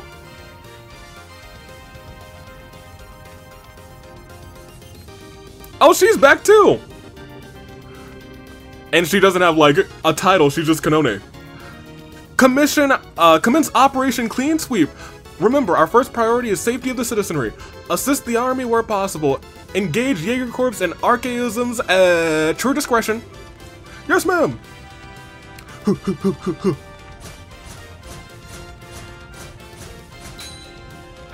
yeah, I guess they're all acting without ornaments too. Good on them!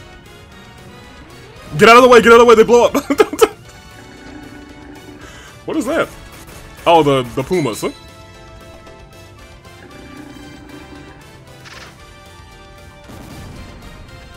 You know, I guess good old explosive. They blow up too! Get out of the way! Do they blow up? I'm not sure if they actually blow up.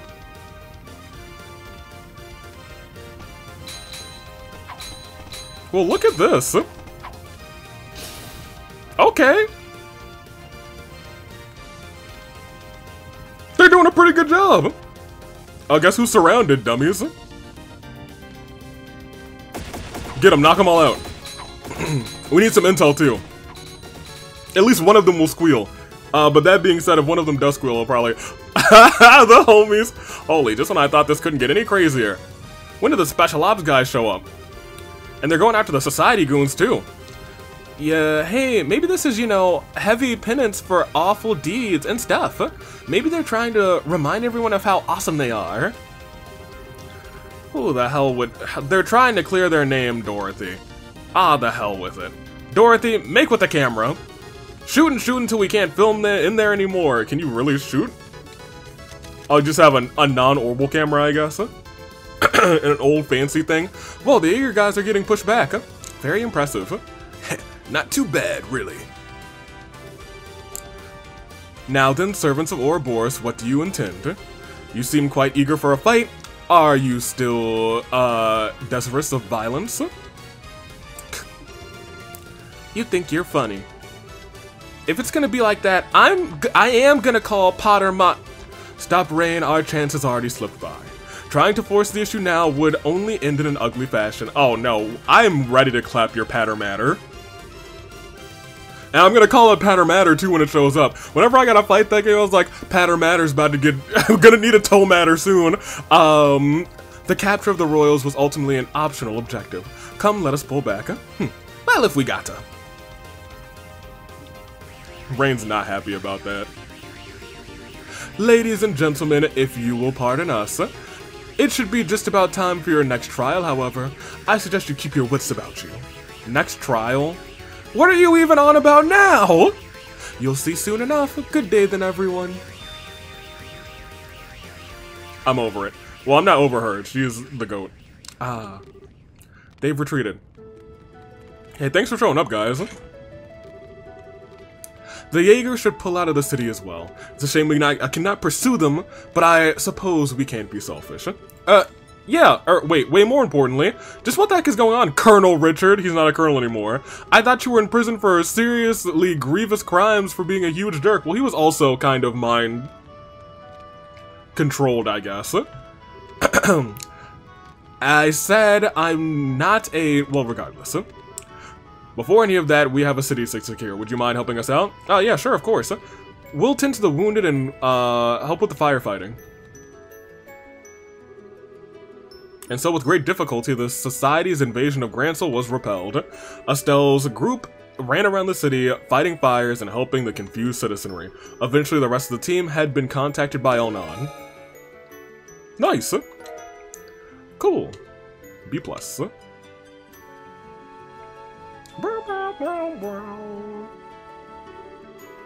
As I mentioned previously, I am here on General Bright's orders. He had a suspicion that Ouroboros might try something like this. However, most regular army troops aren't very well trained to fight without their ornament firearms, so he decided to use a handful of troops with experience in hand-to-hand combat.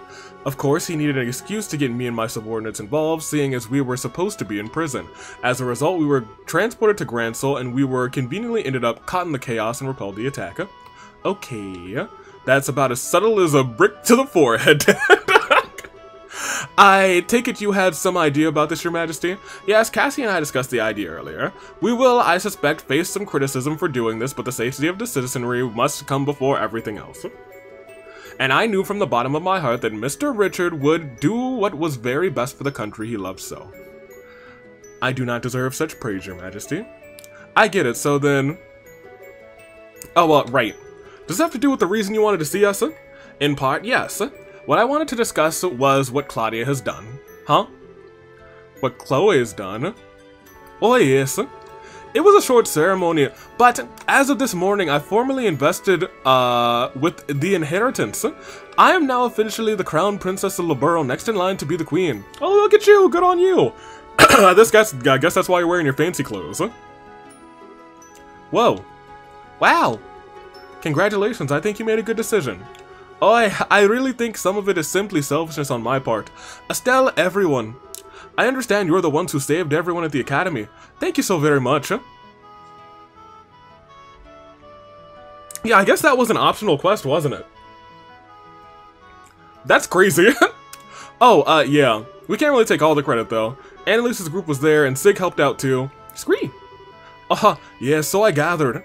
When I learned about what happened, I spent a lot of time thinking about what I could do. What role I could serve to help those protect those dear to me. Part of me is kind of curious, like, what if you didn't save them? Would she have just skipped that part of the dialogue, or would she have just been like, no, I'm not the crown princess anymore. I'll let Do Not do it. Imagine. No, I assume they just skipped that part. And that's inheriting the throne? Oh yes.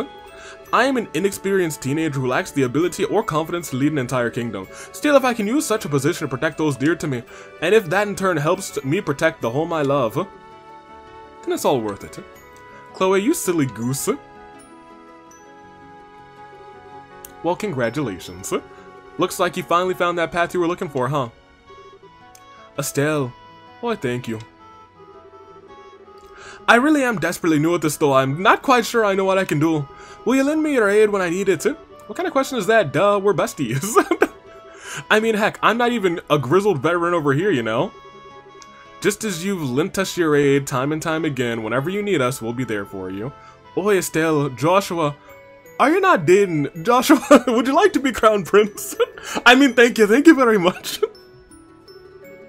What a complete and utter fool I've been. All the things I did without realizing the potential of the young people who will carry our future. Oh man, Richie! Look at you. Alan. Oh, what's this, Alan? You'll be carrying a good deal of the future yourself still, I think. Quite so. You jest, your majesty. Colonel, I have a report. I'm not a colonel. Oh, you're talking to Sid, probably. I was like, he's not a colonel. What is it? He is that. Is the city under attack again? No, sir. Everything is quiet here. The Jaegers rapidly withdrew from the city and faded back into the countryside. And what is it, man? Speak up. Well, that sounds bad. We've received a report from Hacken Gate. An Ereborian army is gathering at the border. To help us. Duh. What? So they've come at last. How large an army are we fielding? So far it only appears to be a single division. But they have tanks with them. What? Now wait just a damn second. How the hell are they running tanks in the middle of all this? That is the question. Wait. I didn't even realize the rest of our gang was here. I was like, sure, where'd you come from? Are they using the same technology as the society? I thought they might. No, it's strange. They don't appear to be using ordnance at all. The scouts report they run it using steam engines. Steam what now? It's an engine that uses steam to move pistons. It's more primitive than a gasoline engine. Everyone stopped using them as soon as ordnance were invented. No sane army would bother keeping such a museum pieces maintained. They're a joke compared to even the most basic orbital tank, which can only mean one thing. They prepared these in secret. Hang on, you mean... It means Erebonian leadership knew this was going to happen.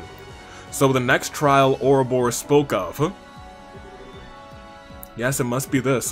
And now they're effectively holding Grancel hostage. They can storm in and take the capital again when they please.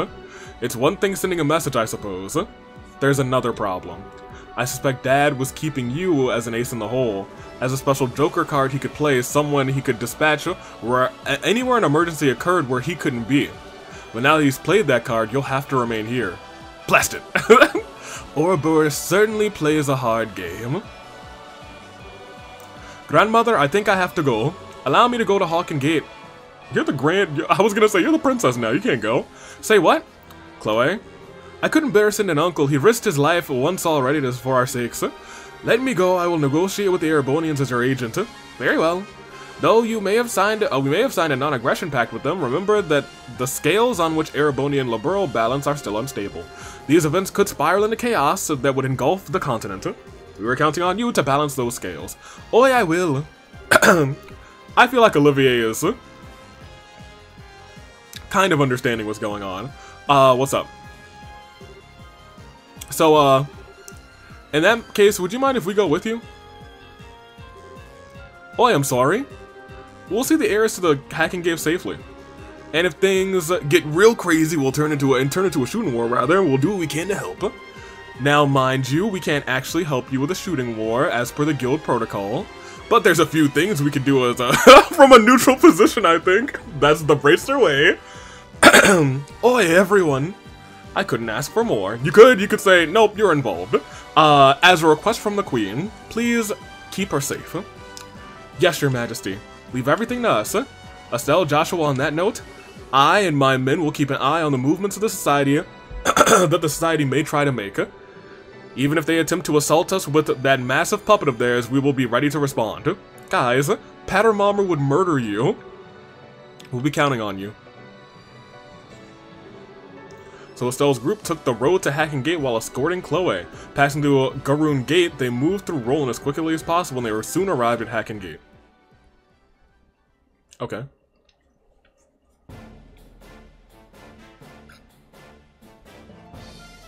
Well, they haven't tried to come through, so I think we're fine. Oh,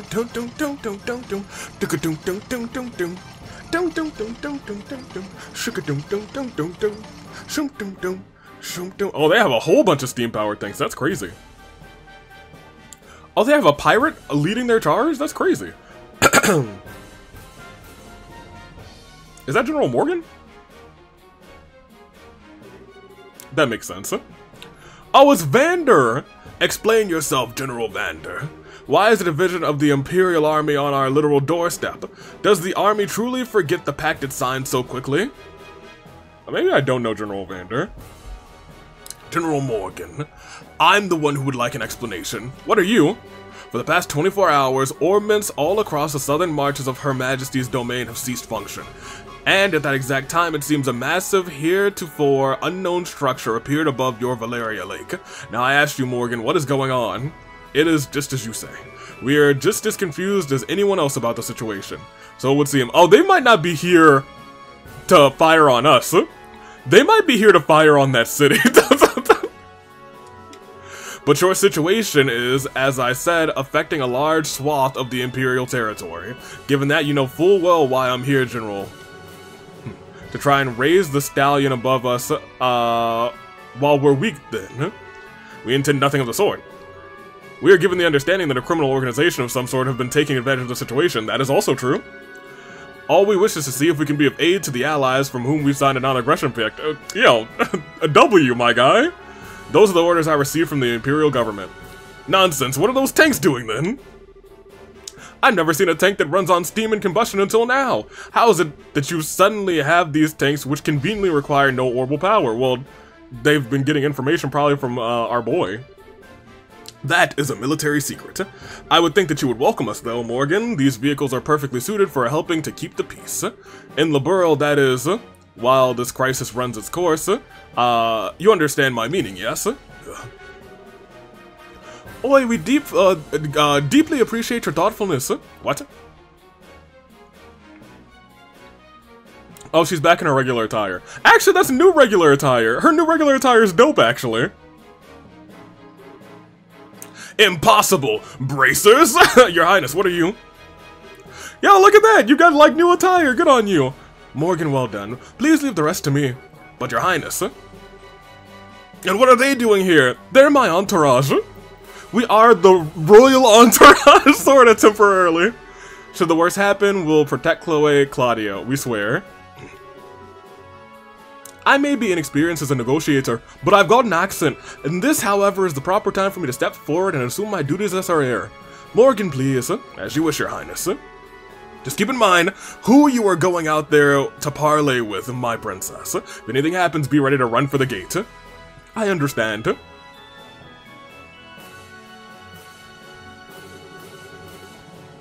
It seems I will be trading words with someone else now, I'm afraid I don't recognize you, though your bearing is quite noble. Oh, this is the first time we've met, sir. I'm Claudia von Aureole, Princess of Liberl, granddaughter to the Queen, and newly invested heir to the throne. Gah! Forgive my impertinence, Your Highness. My bad. He was like, oh no, wait, oh my bad. I am Zexabander, Your Highness, Lieutenant General of the 3rd Division of the Imperial Army. Oh yes, your words of your accomplishments in battle have reached out even us, General Vander. Hey, is that guy famous? Yeah, he's One-Eyed Zeke. One of the best field commanders Erebonia has. If I may be so bold, Your Highness, I have actually seen pictures of you before. Have you cut your hair recently? Now that I look, your face is familiar, but... Oh, this is a bit embarrassing. I cut it for the investor ceremony. Consider it a girl's way of showing her resolve to take up a burden too heavy for her. Hardly, Princess Claudia. It looks very good on you, if I may be forward. Allow this servant of the Empire to congratulate you on becoming the heir to the throne. Oh, thank you, General. Well then, what brings the Princess of Aureole here? Are you to raise protest against us like my good colleague Morgan? No, that's not my intent. I'm sure that our neighbors in Erebonia must be terrified at the moment. The darkness at night, the cold, the complete shutdown of communications. Believe me, I know how any one of those could inspire terror in people. What I ask for you is to consider your actions. Consider what would happen if your forces were to enter our country. You said that large portions of your empire are disordered at the moment. I assure you, every part of Aureole is, in every part of Aureole, it is worse. And while we no longer bear Erebonia ill will, many of our citizens are agitated and afraid. I could not bear it if good intentions of our allies were misunderstood. But... as you can see, we are investigating these strange events as quickly as possible. Furthermore, we have managed to suppress most of the activities of the aforementioned criminal group on our own. So, I mean, yeah, she's not wrong. We have stopped them in most tracks. The only thing we haven't stopped is the big thing in the sky. Which is the worst part, unfortunately. So I ask, for the sake of, and by stop them in their tracks, I mean they have been a step ahead of us pretty much at every step of the way except for the very last step that just happened. And so I ask, for the sake of the continued friendship between Aureole and Erebonia, a relation we value highly, rather, give us a little more time, General. We'll make this right. Pretty words, but they are, alas, sound and fury, simply signifying nothing. Oh, hey! Your Highness. Young man in uniform? Okay. I shall take the reins. You are relieved, General. As you wish, Your Highness. What? He can't be. You've gotta be shitting me.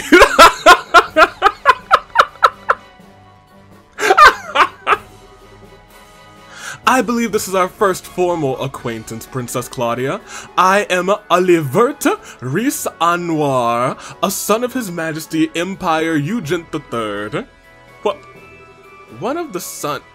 He's an Imperial Prince? Cher, did you know about this? You're kidding, right? If I thought he was just, I thought he was just some sort of agent for Imperial intelligence. Olivier Rhys Anwar. I recognize the name, but I don't know the man. Haha. Even though I am a prince, I am a little bit more than a royal bastard. I rarely attend the public matters of the state, so I am unsurprised you do not know my face. It does sting a little, though, I fear. For the lovely girl who was once to be my bride to not even know my face and arrow my heart. What? There are no other words. I see. That's what Colonel Richard had in mind a while back. Yikes. He wanted those two to wed? Yikes. Oh, I am sorry, I was unaware. Allow me to apologize for the slight against you. Well, I do understand it was conducted without the Queen's consent. That sort of slight we can overlook. But this? No. Erebonia cannot overlook this. Oh. My enchanting princess. As you are aware, I wonder, a little rumor making its rounds across our great empire. Oh, I don't believe I am. Allow me to tell you then. Rumor has it that an immense structure in the distance is Aureole's new weapon. Oi, what? Aureole has developed a groundbreaking new weapon that allows them to stop orbital energy. They intend to use it to make us pay for the war 10 years ago. It is a rumor which finds fertile ground in the ears of our citizens and leadership. It can't be. That's absolutely untrue, we would never. Then you can prove it, yes? Prove that it is a misunderstanding? If you cannot, then we must act upon the evidence of our senses. If the rumors are true, then this is a monstrous betrayal of all civilization. Using a pact to hide your intentions. What choice would we have then to be defenders of the free world? Okay, what in the hell is this, Olivier? Estelle! Estelle! I can't just stand here and listen to you blather on like this as you please. Olivier, you know damn well what's going on here. I was gonna say, he does know what's going on here. Why are you being such a jerk? Oi, Estelle, wait. Have we met? You seem to know me even, if you did not get the name quite right. Did we once meet at a party? Huh? No, you lack the refinement of nobility. No matter how I look at you, you must be nothing more than a commoner. What if this really isn't Olivier and he's just like a twin brother? So, who are you? Okay, fine. You want to play dumb no matter what? You're not the only person who can bust out a surprise. Oh? My name is Estelle Wright. I am a B rank bracer of the Bracers Guild of Aureole. In accordance with the laws of the guild, I am involving myself in this dispute as a neutral arbitrator. Oi, Estelle. I see you're a bracer. B rank. That would mean that you're a veteran bracer who could be trusted with an arbitration of the scope, but you can't say... trying to say you can't trust a bracer's word, Prince Olivier? No, not at all. Forgive me. So what do you intend to do about our little situation, rather, neutral arbitrator? From this evidence, I judge that Erebonia's claim is false. The floating city is not a Liberalian weapon. I swear it on the honor of the Bracers Guild supporting gauntlet. Oh, wait. Oh, on the honor of the guild's emblem itself, a bold statement. Certainly a statement from the Bracers Guild holds enough weight that it cannot be ignored outright, however. I shall pose the same question to you then, Miss Bright. What is the evidence of this claim? Evidence? What we've seen for ourselves. The group which makes this floating city appear as the criminal society Ouroboros, which is still operating rather in Aureole. We of the guild, I was gonna say, the guy who just came in here said along the lines of, we understand that there's a criminal organization doing things here. Regardless, we of the guild have been cooperating with the Royal Army to try and put a stop to the society's operations. Heck, if you like, we can have records of everything forwarded to the Imperial government, rather. That would certainly satisfy our needs for evidence against Aureole's possible maleficence. However, I have to think... you have rather, I think, missed a key point, Miss Bright. Huh? Assuming that the perpetrators are the Society of Ouroboros, are Aureole and the guild capable of putting a stop to this crisis? Pardon me. Well, if you do not, then the Empires will not sit down, wringing its wriggling its hands. The weaponry we have brought, including the cannons of our tanks, all use gunpowder. Would that not be perfect for laying siege and destroying this little rogue city of yours? You've got to be joking. What'll cannons do against something that big? You'll never know until you try, Miss Bright. Regardless, I can say one thing for sure. You do not have the ability to put a stop to our goodwill, or our need to defend ourselves. Take that! Fire back! Well then, Prince Olivier, would action satisfy? If we can prove that we can, even in these circumstances, do something about that city, would you give us the time to do so? Well, I suppose that, for some time at least, civility would force our hand, My prince? Calm down, General. Consider it the bare minimum of courtesy to a minor power we have a pact with. This assumes that they can even prove anything, as you wish. So then, if you can show me you have some hope of stopping all of this, our forces will withdraw. Our crest, on the crest of the Golden Stallion, and my name as a member of the Honor family, I swear it. Good, that came through loud and clear. What? That voice? Is that... Yes, no doubt about it. Now you're really kidding me! Dad? Part of me was like, was that the boy? A part of me was like, wait, that thing's flying? But I guess they got the professor, so he probably figured something out.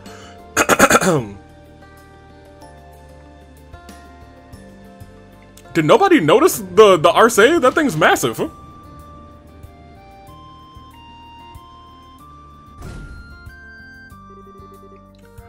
This is our proof, men of Erebania. The Arce is flying. Feel free to feast your eyes upon it. Dad. Cassius Bright! It's been a while, They finally gave you a second star, I see. That's besides the point. What, you haven't caught up to my 10 stars? Sparkle, sparkle? Why are you here, and what is that ship? How is it capable of flying? That is unfortunately a national secret. Rather than the likes of steam takes of yours, I would say. Gah. So this is the Arce, is it? You must be the famed Cassius Bright. I believe this is the first time I've had an audience with you, Your Highness. I guess. Strange though, it's as if we have met somewhere before. How curious, General Bright. I was just thinking the same thing. How very curious. You're both goofs. Isn't it though?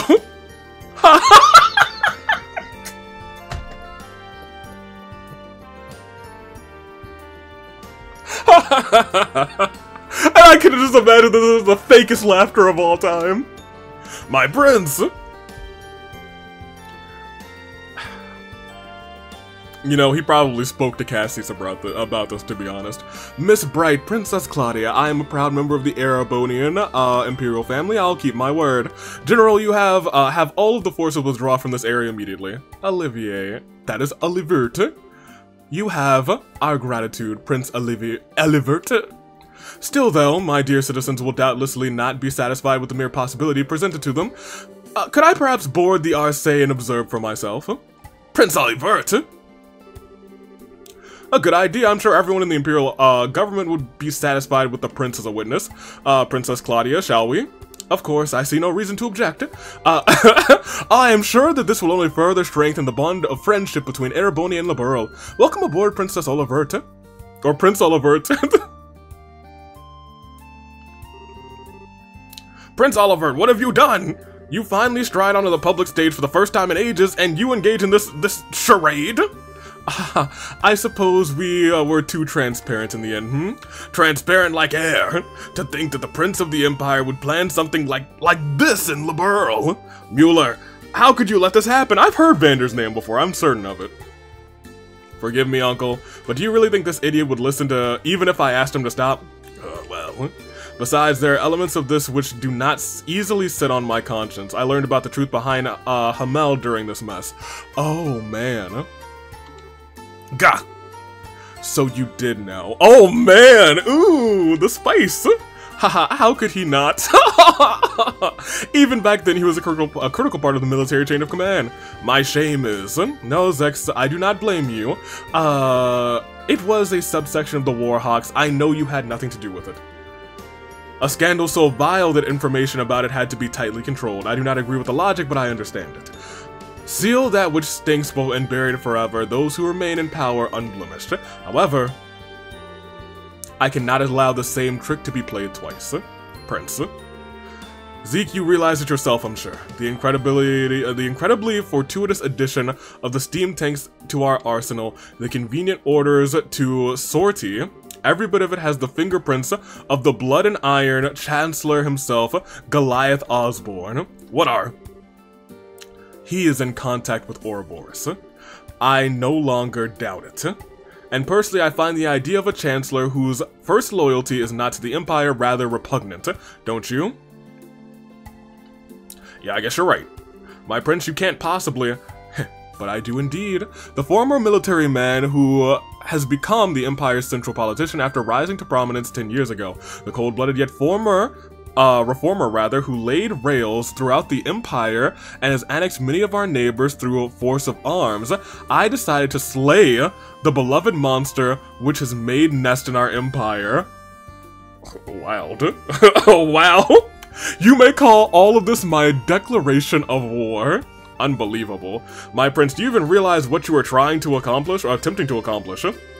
I like to tell myself I do, at least. It is, he is not only politically strong, but he also has de facto control of easily 7/10 of the military, putting aside neutral people like yourself, all who stand against him rather, in the nation's feudal lords, and their influence weakens by the day. Worse still, Father's trust in him is absolutely, near absolute, which is interesting. So he's kind of starting a civil war. The very picture of a monster, I would say. Then why even... Is it not obvious? Because the way he acts is not beautiful. there's our Olivier. Nothing has changed. Olivier, yeah. My eyes were opened as I traveled Liberl. People and countries are their greatest when they are proud of themselves. I wish for my people, my fatherland rather, to feel the same pride, to be proud of accomplishments, not conquest. I hope you can understand, Zeke. My prince, you've become quite a man. Wow! Wow! Oh, man! As they say, only an unwatched pot will boil. It's been 7 years since you took me under your wing to teach me what you knew, Zeke. I simply learned to apply what you taught when you weren't looking. Indeed. Very well, I will pull my forces back, but I must remind you, however, that the 3rd Division was merely the vanguard. Osborne is mustering another 10 divisions in the capital. 3 days, and then they march. That's your deadline. Yes, we will act with all haste, Zeke. Mueller, you're going with Prince Olivier, I take it? If things go poorly, bring him back, even if you have to drag him by his collar. I imagine I'll have to do so either way. We're going back. Men fall out. We're withdrawing to Parm. There we will await new orders. Yes, sir. What a goat. And once again, I assume he planned all of this with, maybe not. Yeah, I guess he probably planned all of this with Cassius. He must have. And so we managed to buy ourselves a little bit of time, at least. And so we now have a reason to attack that city head-on. I understand. And that's why they said your next little test. So they have been working with a top member of the royal, I guess the royal family? Not even the royal family, the military, one of the top military leaders in Erebonia. Really though, no one trusts me, it seems. My lamentations are truly ceaseless.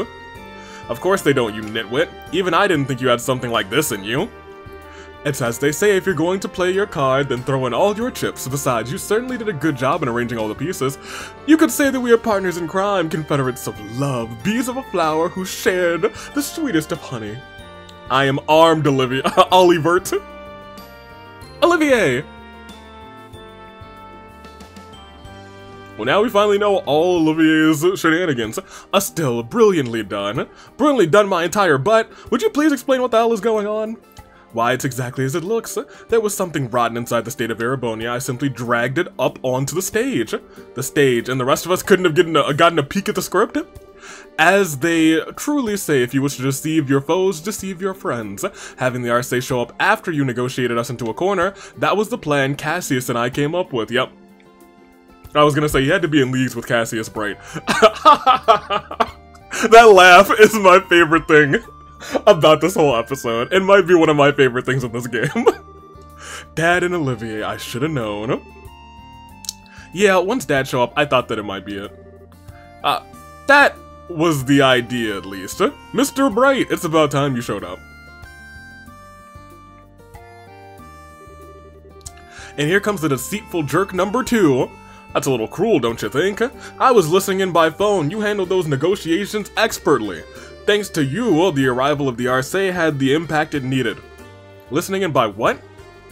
Of course, that little artifact of yours.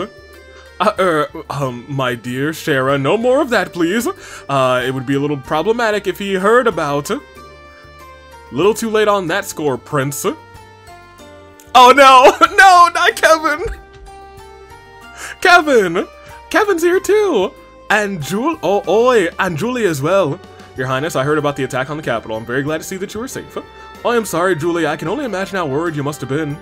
Well, part of it's my fault. I'd finished the Arce's upgrades. If I had finished the Arce's upgrades, we could have come out to help ourselves. Unfortunately, Zero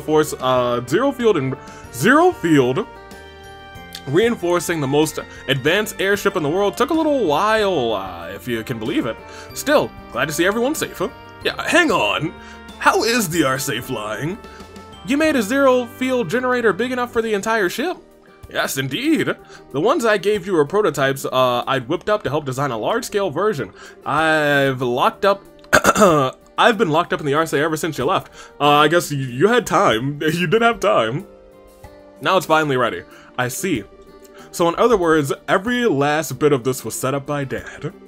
Come now, don't say it like I'm a criminal. Yeah, I was gonna say, that means he worked with all 4 of you. And you two. And didn't tell any of us. I simply did what I could to make it easy for you to act. You did this all because you wanted to, yes? Well, technically, I guess, but... Oh, I don't quite get why you're here, though, Kevin.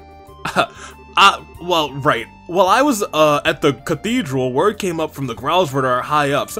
They've been hitting the books. I think I got a good picture on what kind of thing the Aureole is and how to end this mess.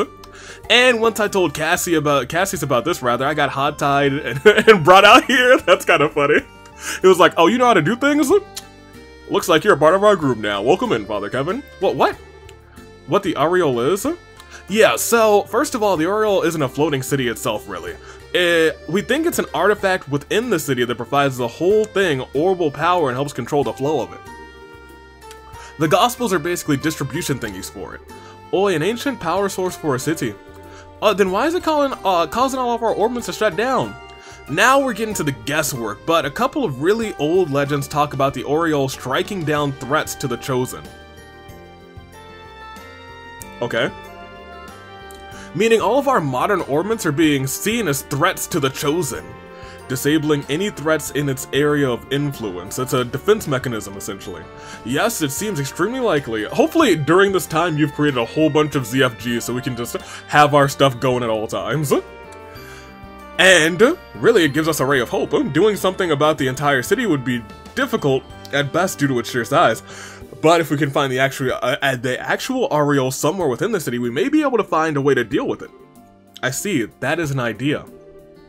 That does sound like a plan, at least. It seems as though our final goal is well set for us. We should board the Arce and make our way towards the flying city with all haste. The decision to use the Arce must come from the royal family. Princess?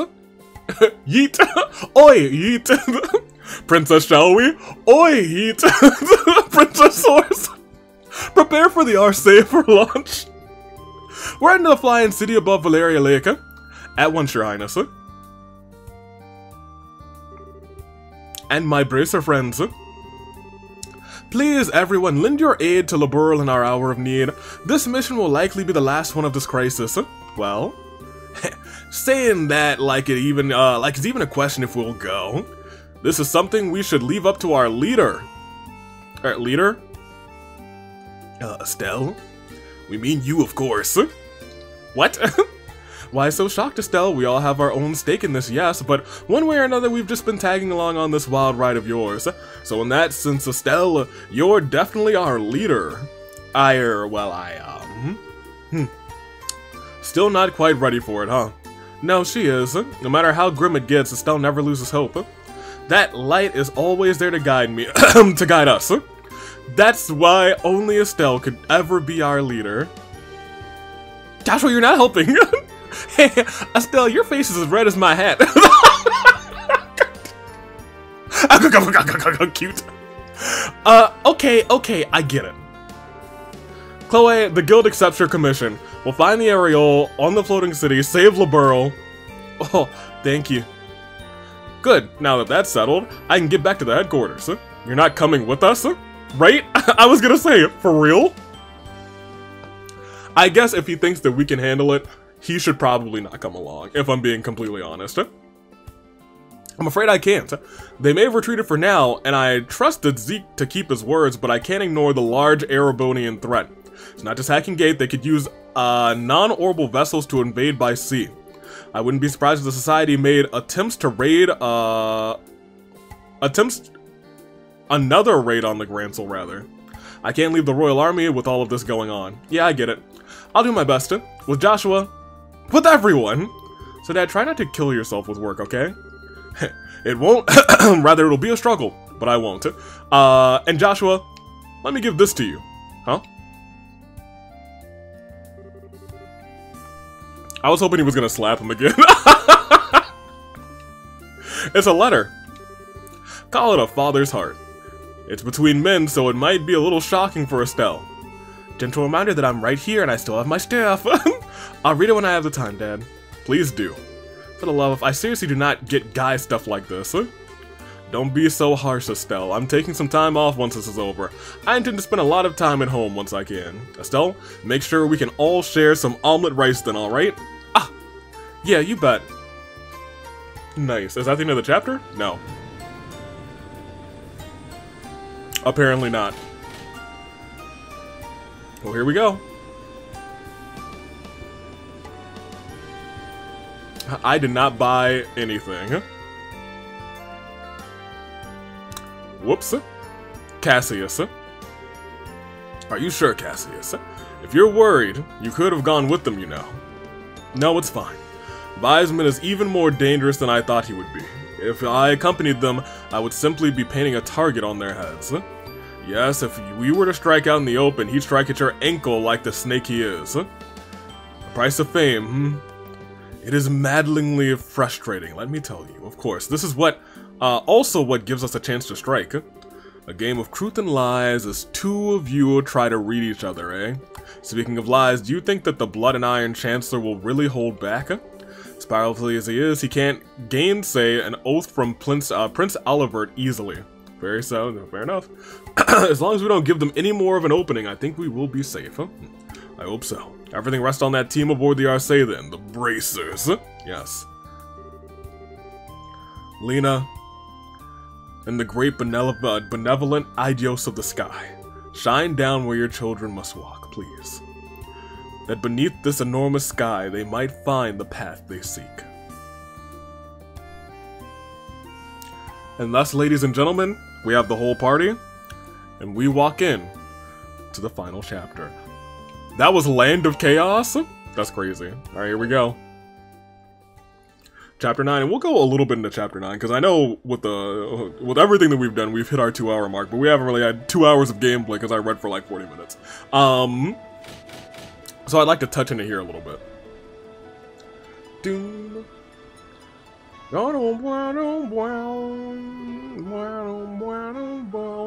That's the stabilizer's wings sorted. Helm, accelerate to full speed and set course for the floating city over the lake. Yes, ma'am. What shall we do if the enemy attempts to intercept us? Oh, a good question. We may need to engage them depending on the ferocity of the attack, but I want to prioritize landfall. Understood. Also, don't worry about mincing words. Regardless of our ranks aboard this ship, I am your gunnery officer. I am yours to command. Understood. Huh, I didn't know Mueller could, man an orbital gun. Huh.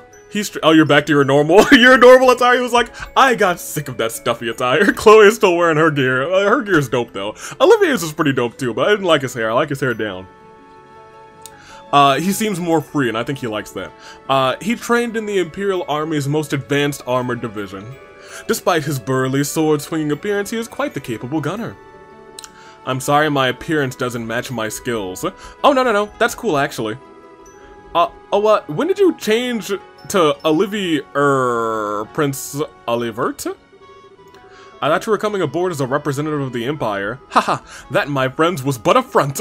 However, once this is over, my search for love, freedom, and finery shall be at an end. Oh, no! That kind of sucks. So his Olivier will be gone and it'll just be Olivier again. Until then, at least, I wish to dress and be addressed as I please. To you, I shall always be Olivier. Haha, dressing up for the funeral, huh? Oh man, the death of Olivier! Oh man! What would the people of Erebonia say if they knew? I cannot say I care in the slightest. How about it, my good reporters? Would you care for a scandalous tell-all interview with an Erebonian prince? Hang on, serious? Wait, for real? Oh, I better get lots of pictures then. Please, I beg you, do not take any of the nonsense coming from his mouth seriously. That aside, how come you two are coming along, Niall? Wait, if I may guess, Grandmother wished for you to ride along as you did during the incident with the dragon. You got it in one, Your Highness, Her Majesty put in a good word with us for General Bright, Brigadier General Bright. He allowed for us to come along as war correspondents. I got lots of pictures of you being amazing at the gate, Claudia. I'll show them when they're developed. Oh, well, thank you, Dorothy. How does she manage to suck the seriousness out of the room every time? Yuck. Oh yeah, Grandpa, is our zero field generator okay? Yes, it's working fine for the moment. Assuming nothing happens, it should get us to that flying city easily enough. One sec. If something does happen, all we got is prayers? Oh yeah, so without the generator, we crash, no question, the impact would surely kill us all instantly, or the subsequent explosion will. Professor, you really know how to calm a girl's fears, thanks. Big preach. Radar, contact. 5 ships on an intercept course. Here they come. Ooh, hold on, this song. Okay. Looks like they're high-speed interceptors. They were docked on the Glorious. Oh, not the Glorious. Not really bothering with stealth at this point, are they? Arm the main gun and maintain full speed. Target only the ships that obstruct our course. We will focus on breaking through. Yes, ma'am. It's an air fight, baby. There's a 3rd chapter in this game. That's kind of crazy.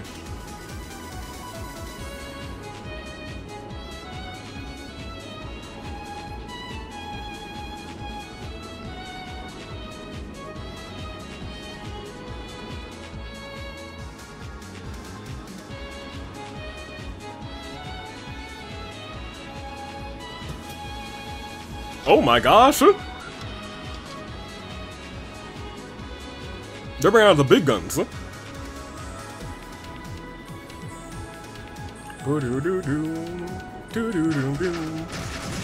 Uh-oh, look at them go. Alright. Yo, the professor is the man. But I guess, you know what? Part of me was like, so what we're saying is they essentially, in my mind I was thinking, so what the professor did was just create this kind of just like, out of nowhere, out of the blue, but I guess we did have some clues, and I guess like Cassius was like, start working on this, I'm pretty sure this might happen. Rather, I fear this could happen, so it probably will happen. Like they said before, it was like a game of cat and mouse, not a game of cat and mouse, but a game from the shadows trying to predict each other between Wiseman and Cassius. Which is really what's going on, and Cassius is not losing, but Wiseman is now winning. Bowies 1, 2, and 5 disabled. 3 and 4 are disengaging rather. We did it! Fantastic. Goodness me, so this is what the future of aerial warfare looks like. The main gun is incredible. It has quite a bit of power, but virtually no recoil, especially for an orbital weapon. It's fantastically accurate. Of course it is. To be honest, I would have liked to mount some point defense guns with a radar tracking as well, but one project at a time, I suppose. Radar oh, idios. Contact is 250 Ager in length, approaching at 8 o'clock. That could only be. And here comes the Glorious. Joshua, do you know anything about the performance or armament of that thing? The RSA can easily outmaneuver and outrun it, but it has a gigantic main cannons and large batteries of point defense guns. There's no way it can attack it direct and live. Blast it. Turn to 4 o'clock and flank speed. Lux, get us over that floating city and avoid the fire from that monster's guns. Aye aye. We got a whole cutscene on this too.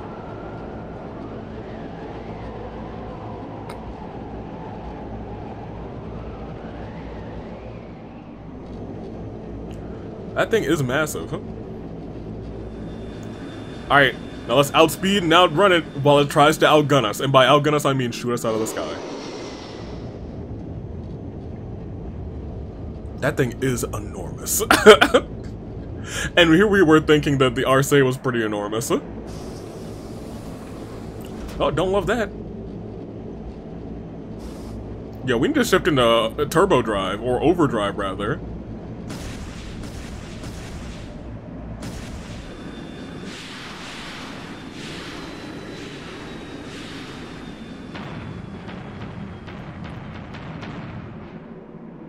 Go, go, go, go. Okay. Oh, that looks bad. I assume those are probably like seekers. Huh? One of them's probably gonna hit us. Huh? Oh no, the RC is kind of dope. Huh? kind of dope. It is very dope. I am kind of surprised we're getting a whole cutscene about this. I guess it would be much harder to tell in just that. I think we're out of the firing range of the Glorious. Whew. That was scary. I think about half of the nerves in my body are now shot. Yep. Yeah, my heart's about to burst out of my chest. Still, there's not much else the enemy can do at this point, right? Do not doubt them, Estelle. No, we shouldn't let our guard down. Yeah, the society is, has a bad tendency of ignoring stuff like the common goddamn sense. Your box is shaking like crazy. We need to watch out until the second we land. Yep. There's an opening in the clouds ahead. We are entering the floating island's airspace. Oh, I guess we're actually about to land. This is going to be a cutscene too? Yep. Looks like it.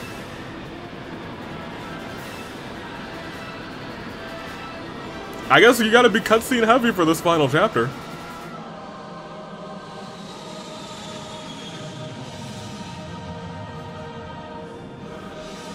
Yo, whoever's flying has some wild control. Did you see them kind of just like free fall for a second before retaking control? That's kind of crazy.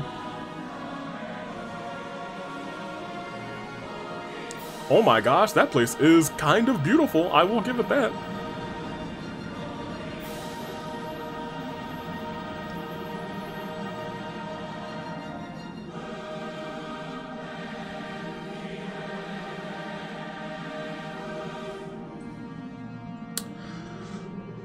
I don't know what the final fight's gonna be, but I am sure it's gonna suck.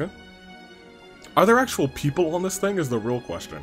Now we're over the floating city, ma'am. Holy Stragus. Oi, this is the jewel of the ancient Zumeria.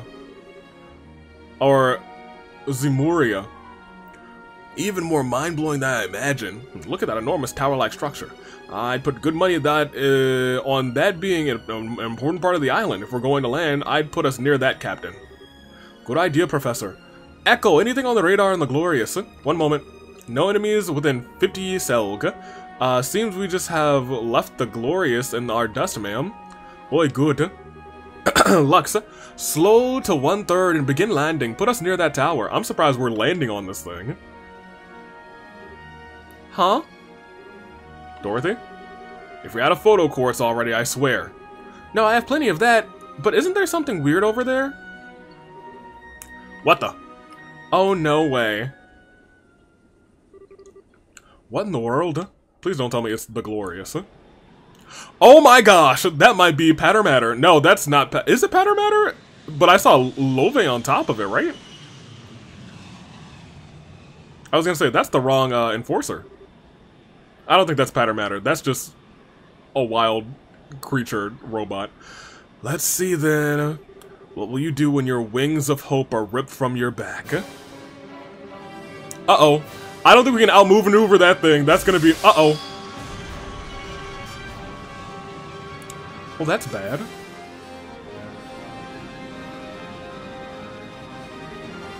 Oh, that's just one wing. I guess it wasn't going to be a really... I mean, we should... we should survive that fall. That's still a ways down. Oh, that's a ways down and we are crashing. Where's our homie who can fly? Who's flying this ship? Was it Lux? I think we landed in the water that was there? So we probably lived, but we are definitely shaken up and there might not be and that's how we enter the finale, Trails in the Sky. Yo, you can't have a third chapter of Trails in the Sky when the finale of this is called Trails in the Sky, like for real. What's up with that? Okay. Tell Estelle, I like you okay, Estelle? Hung. Oh. Oh, good, you're awake. Are you alright? Are you hurt? No, I think I'm fine. Oh, Dorothy is out like a light. Banged my elbow, but yeah, I'm okay. But everyone else? Yo, is everyone else here out? I'm not dead, at least, Ow! I banged my knee. Something fierce. Oh, I'm fine. Well, that was thrilling, if nothing else. You remember the other half of my nerves? They're quite gone now too, thank you. Thank you. That's the closest I've ever brushed shoulders with death, I think. And then all the seriousness is sucked out of the room, just like Agate said. No, I can't eat that much. I guess I ought to be grateful she ain't hurt. Dorothy, wake up, nap time's over. Niall.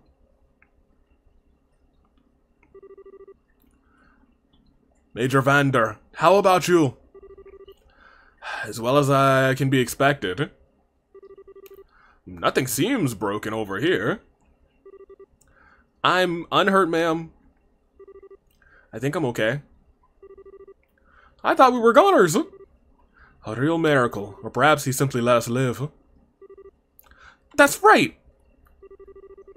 The one riding that thing was, yeah, it was Love, no doubt. Son of a... In that case, I'm certain he stayed his hand. If he really wished to, he could have torn us to pieces. Kinda not sure how to feel about that. At any rate, where are we? Seems to be somewhere on the periphery of the island. We should step out and take stock of our situation. Well, I mean, ooh, we crashed. I'm not sure if we're gonna be able to fix that. But we're above the lake. Oh, wow. It's really pretty. Wow, so many pictures. Kerslap, kersnap, kersnap. Dorothy, don't blow all of your photo quartz in 5 minutes, alright? God, I gotta admit, this isn't what I expected at all. It's less like a city and more like a garden. I wonder. Perhaps this is like the city parks in large cities? It does sort of feel like that way looking at it, though I've never heard of a city park so huge that you can't see the end in any direction. The scale does overwhelm. Oh. Sig!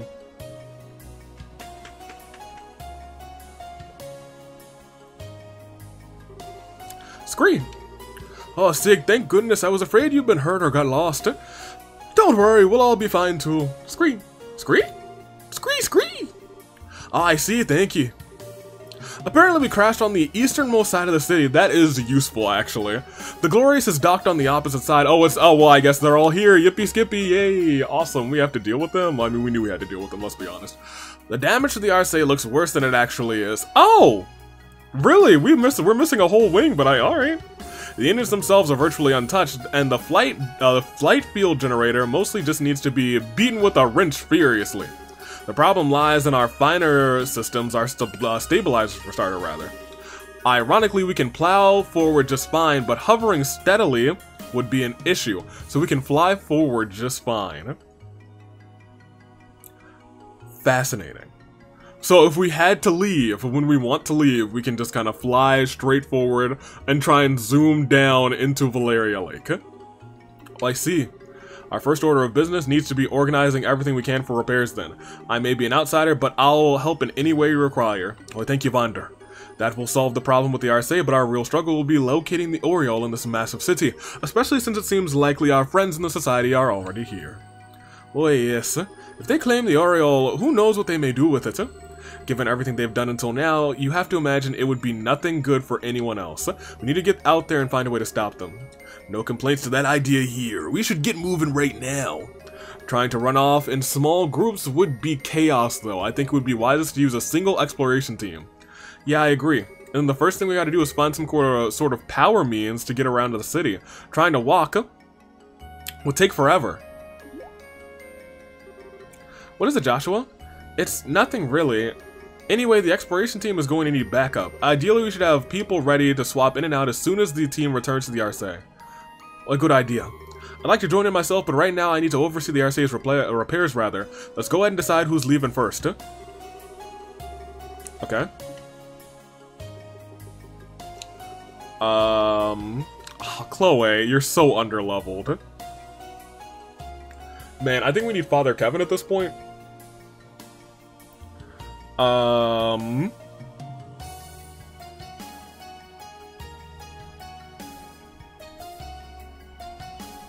let me see. We can buy the news. Olivier, oh man, y'all definitely need some levels. I might want to bring them first. I recommend taking off cloak and swapping out party members somewhat regularly. Chloe, Olivier, Shara, Tita, Zen, and Kevin will need to be properly leveled for their supposed fights in the final dungeon. So yeah, you two definitely need some levels. You two definitely need some levels. Kevin actually might be okay. He's about leveled with us. That being said, I probably will end this episode. Not super quickly. But I will end, probably after getting, like, a little bit of stuff, and exploring the area a little bit, because we are almost at time for a regular episode outside of me reading all of the Gambler's Jack. Alright, Estelle, the four of you will explore the city. Do remember that you have no idea what's out there, society or otherwise. Don't do anything too foolish. Don't worry, we'll be fine. We'll be looking for a way around the city of anything else. Good luck to you then. Everyone else will remain on standby and help repair the RC. Okay. By the way, that reminds me, one small mercy. The shutdown phenomena didn't seem to be happening here on the island. Your tactical ornaments should work just fine away from the RC even without zero fuel generators. Yeah. Really? Well, hey. Grandpa, how can you tell? Truth be told, the biggest casualty of the crash was the RC's zero fuel generator. That's bad. That means we can't just leave. But even with it in pieces, all of our other orbital systems are operating just fine. Father Graham's theory seems to have been right on the mark.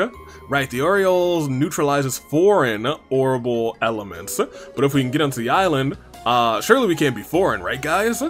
Yes, I'm willing to guess that it can't tell the difference. Well, talk about small miracles. Going out without any arts would be kind of harsh, yeah. I take it that means the orbital workshop tools also function. Yes, everything survived the crash just fine. If you need ornaments tuned, just say the word. Got it. Spec will be stopping by a lot. Yeah, I was gonna say.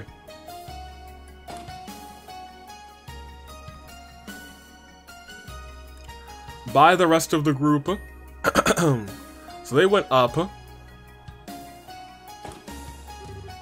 Okay then, is everyone ready to take a look around the outside? Oh yes, let's be off. Sorry Estelle, I actually need to prepare something from the ship's storeroom. Something to help if I need to sneak around again. Could I ask you to wait for a bit? Oh, yeah, sure. Do you want some help speed things up a little bit? No, it's sort of a one-person job. I don't think it'll take more than 30 minutes or so. Could you wait in the lounge until then? Well, yeah, okay. Hey, don't tarry too long, Joshua. Are you up to anything? My man, you are a dude of many talents, but lying ain't one of them. I'm sorry, lying to her isn't. I think the one you should apologize to eventually is Estelle. Anyway, you're sure. If I'm right, this could backfire and mess up, like, badly. Yes, I've made my decision. Kevin, Father Kevin, please, you're the only one who can help.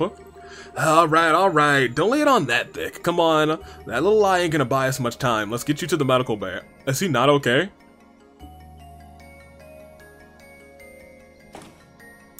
Is he not okay?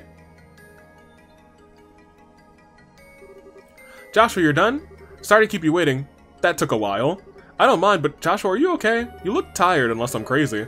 Some of it took a lot of concentration. Don't worry, I'm fine. Well, if you say so, let's get going then. Is he not okay? Oh, man. You okay?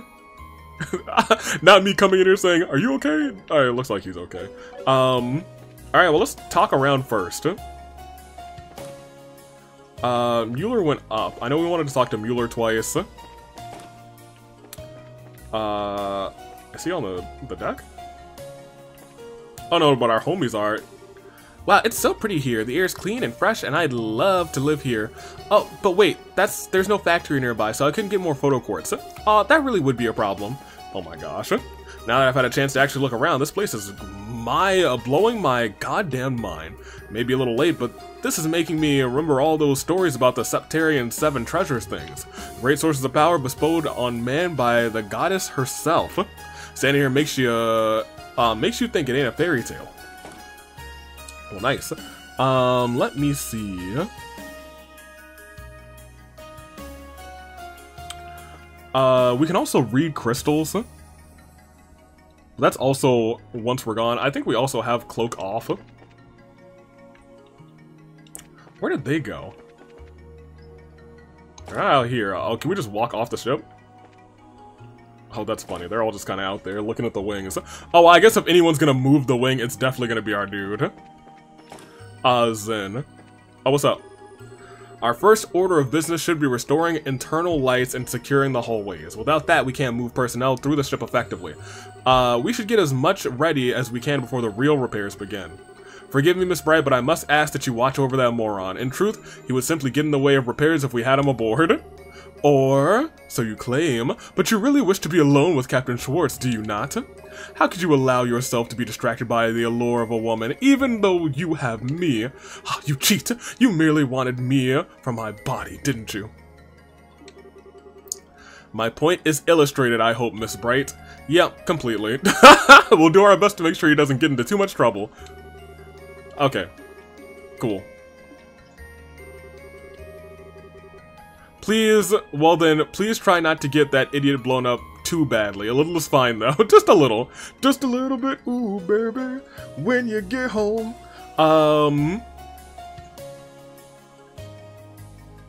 Don't have him make a weapon yet. Okay. Well, neat. I think we're just gonna kind of explore a little bit. Other things are optional dialogue, but you know. I kind of want to see if we can get to Father Kevin real quick. I want to hear his optional dialogue. It would be not this way. It would be down. This is the... Yeah, not y'all. Well, Shara's in there. That's kind of cool. Good for her. One of these he's in. Is it this one? Yes. Yo, Estelle, everyone. I just finished cleaning up the sickbay here. Cabinets are, spilled out with everything we made during the crash landing. Whenever you feel like dirt, just come on here. And we can sleep in here? Dope. Sounds like a plan to me. Can I exit through here? I sure can. Oh, but I can't talk to them. There's, no trouble with this fin. It endured the shock pretty well. That's good since we don't have any time. It means we don't have to repair it. Anyway. Okay, next comes the outrigger. The outriggers. There's a pause that you see on the side of the hull. They have various supplemental flight engines and whatnot in them. Okay. We have not saved in a little bit, so I would like to do that. Alright, cool. Man, I do kind of like that. Well, how do we get... Do you want me to just walk in the river? Yep. Yo, where am I supposed to walk out from where Faye was? That's not her name, is it? She's not Faye.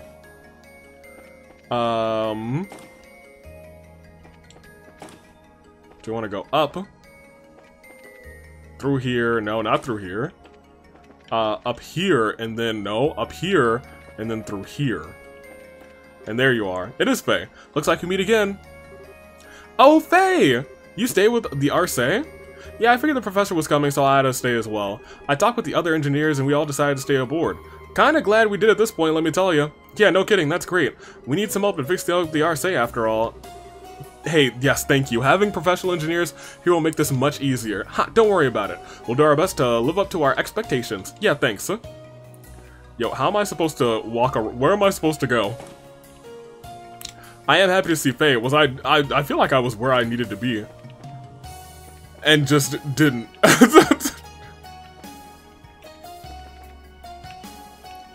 There we go. Oh, I can walk up the... Okay. Cool. And then we walk over this. Alright, okay. Now we're gaming. We're gaming. What's up, y'all? I guess we can talk to you guys since we're here. Freaking kinda big for a piece of scrap. Asking us to move this with our bare hands, even slave drivers have limits. Not Zen, though. We're going to put a bridge to the dock here. First, though, we need to clear any scrap. If you have a moment to help out, we could sure use a few more hands. Doing this on my own is going to be a bit difficult, even with my training. Alright, great.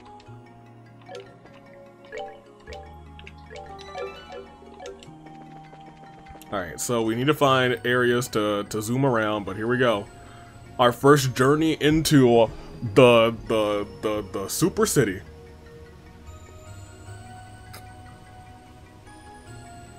pilot, what are you doing?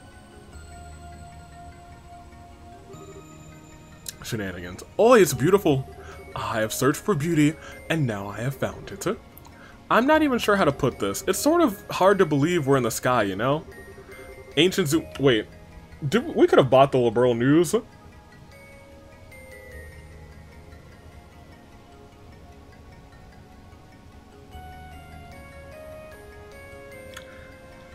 Add Kevin for the following dialogue, if nothing else. Oh, well, I did not. Oh, you know, I guess it would be interesting if they were both in the party at the same time.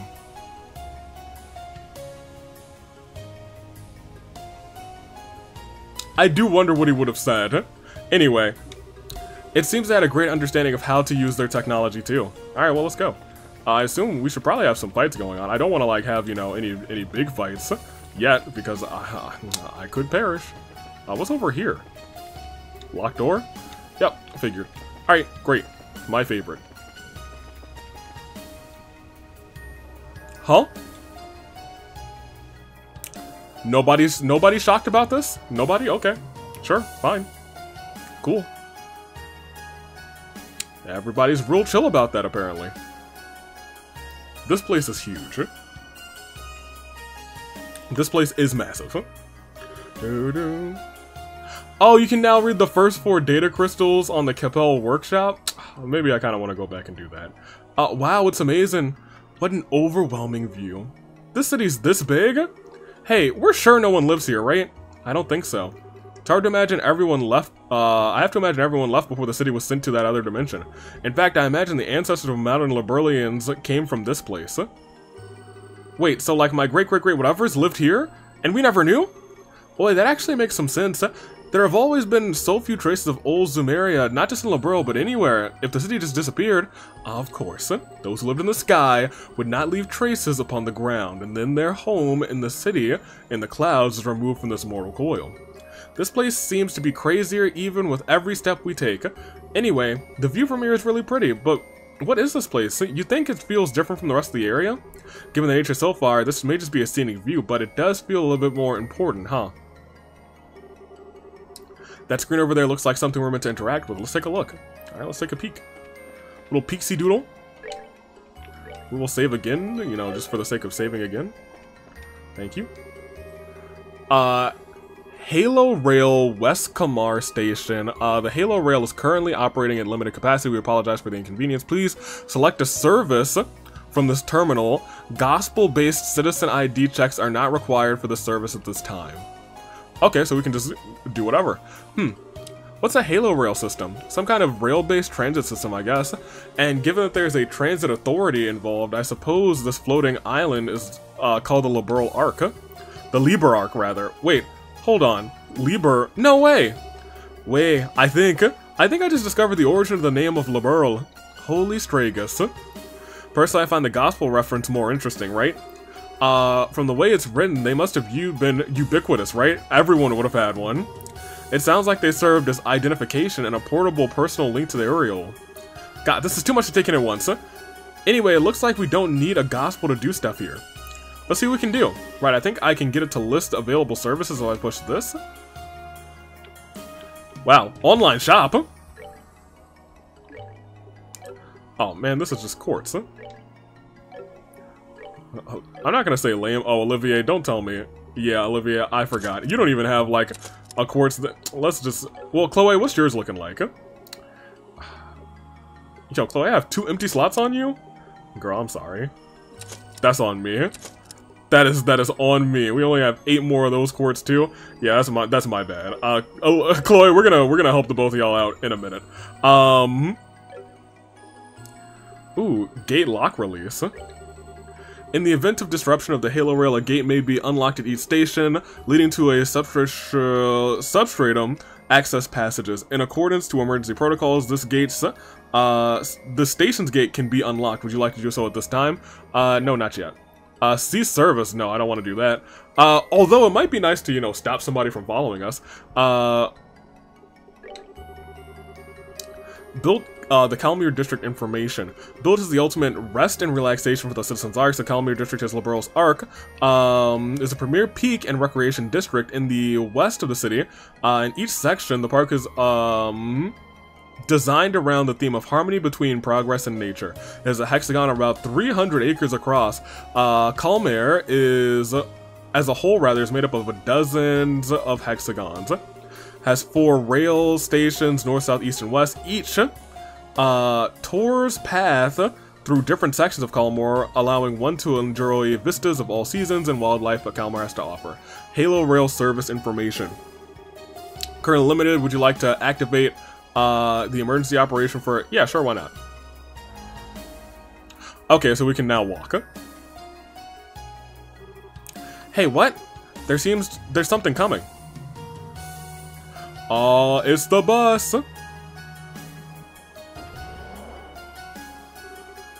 What in the world? Oi, this must be the car for the Halo Rail. You must, have to wonder how it works, well, it is very similar to the light rail system used through Erebonia, as I thought. To make the rails out of actual light, the ancients knew the value of spectacle and humor. It feels a little over my head, but if it'll get us to where we need to go without dropping us in the clouds, I'm all for it. Come on, let's hop on and try it. I actually did not want to hop on and try it. And I won't. Screw you. I almost want to go back to the ship, because I feel like we have some more required reading to do. Yeah, I understand.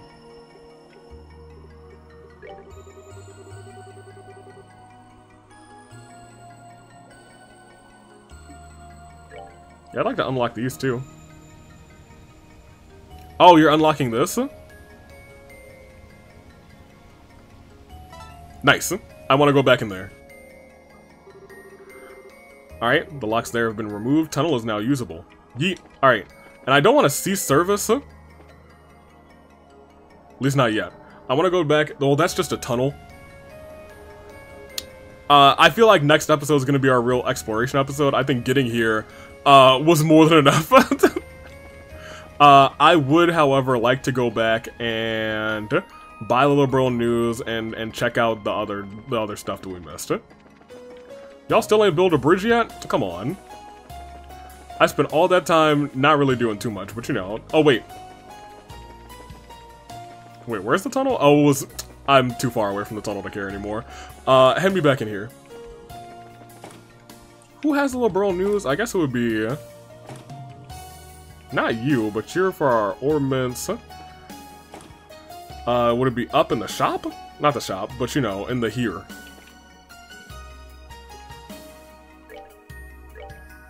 Yeah, there it is. And we could get some other stuff. We aren't, like, short on Mira. And I know there's a bunch of stuff I could probably sell, and I might do that in between episodes. We also don't have really a place where we can grind yet, but I think we'll be okay. We'll probably just be switching a lot. But it doesn't seem like it's going to be too hard to get back to where we want to go now that I know how the rail system works. I thought it was going to be a lot of backtracking, but it seems like it's going to be just a lot of taking the rails to the right spot. We got the news, and I want to head down. I think the more, not important thing, the thing I'm more curious about is, this.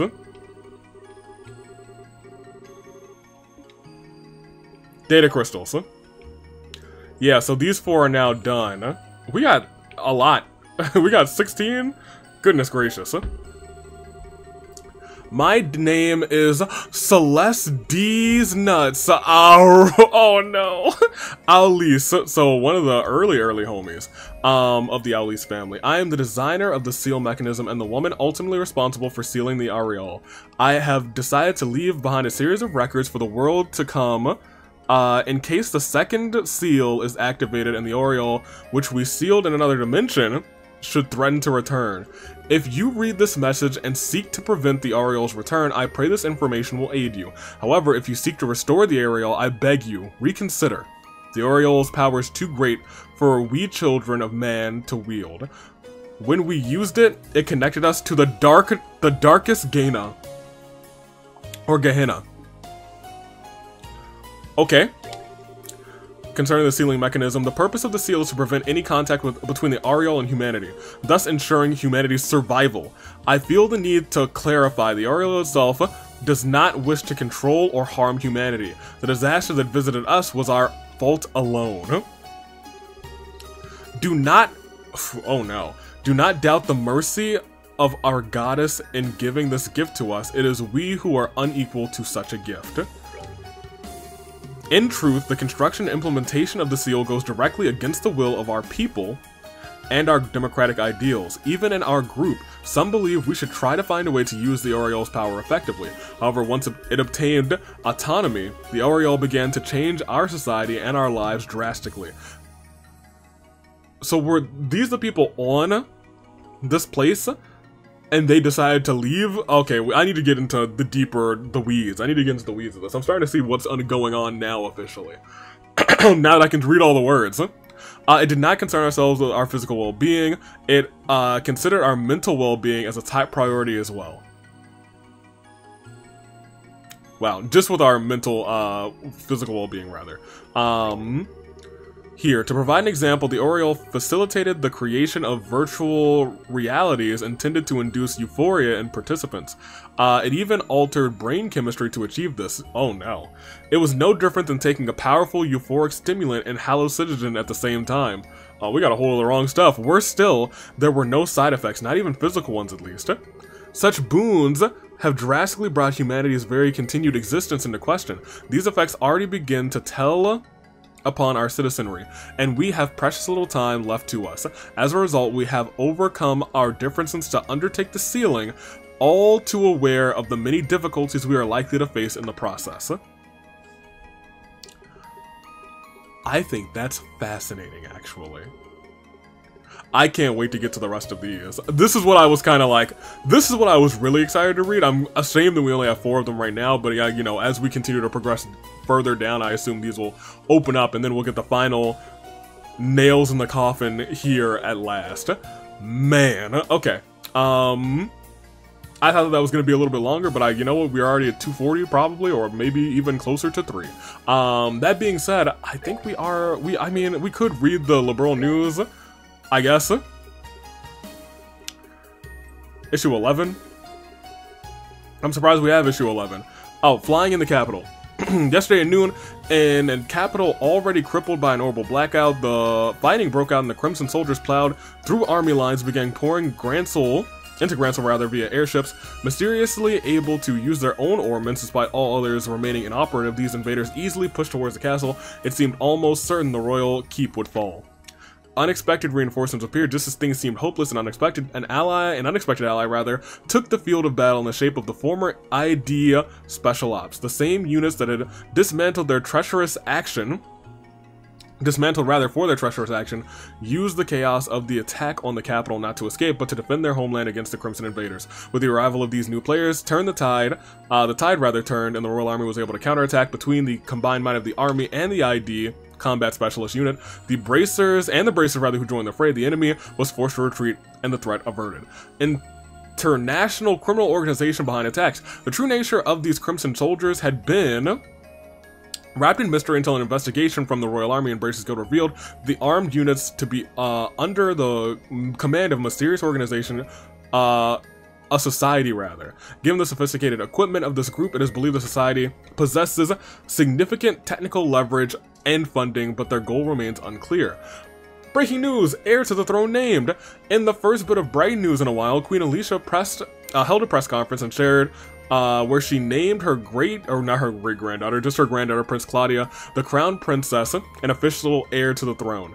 Abbreviated ceremonies formally installing the 16-year-old princess as they have taken place. We hope to overcome our current national troubles and make her future reign a bright one. Shutdown phenomena solved. It has become clear that the orbital shutdown phenomena is occurring not just in the capital but across the nation. However, Professor Russell, with the aid of the central factory, has developed a new invention called a zero-fuel generator and may open a path to a resolution. The device produces an orbital energy that neutralizes the shutdown phenomena and restores orbits within a few rig to normal operation. Production of these devices requires high-level machinery, however, and mass production is difficult. The Royal Army and Bracer Guild managed to restore communication between their bases using the available units. And we hope to, this Revolutionary invention will eventually alleviate the troubles caused by this phenomenon. So the people do know things, although they might not, because getting those printed and handed out sounds like it is tragic. And this isn't even chapter 9, it's just finale. I'm excited. We're gonna cap it off there because otherwise we probably would be going for a little bit longer, but I guess we have been going for like 3 hours at this point. The reading of the, and I don't regret reading that book, The Gambler's Deck. We worked hard to get all those chapters. I thought it was a really nice story. I think I enjoyed it, I think, more than the Cornelia. I don't remember what it was called in the last one, but I remember it was nice. That story was, I think, really good, and I think I liked how that one ended. But I found this one to be a little bit more wholesome and maybe a little close. I don't know. I don't want to say closer to home, but you know, we love some gambling. I'm not addicted. You're addicted. Toodaloo Flight Crew. Until next time, we will actually start to continue with the finale of this. And I'm liking where it's going. I really actually do enjoy the data crystals. That's what I'm really the most, not hard pressed, but like the most excited to read as this final chapter progresses. Because as we were getting them, I was like, oh man, there's some shenanigans going on here.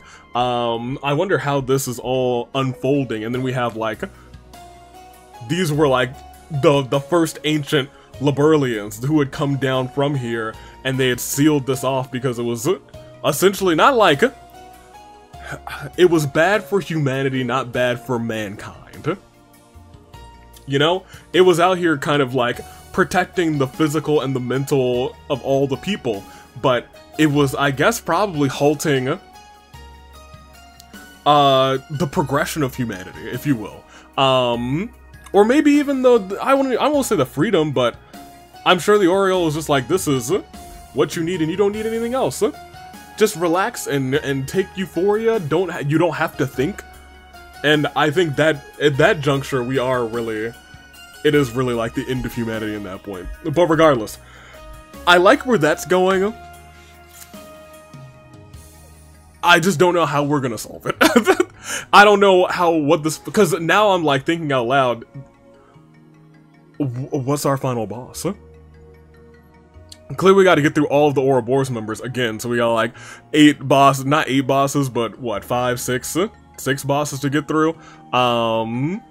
Those 4, Love and maybe Weisman. We'll see. I'm excited to see how this all, you know, goes down.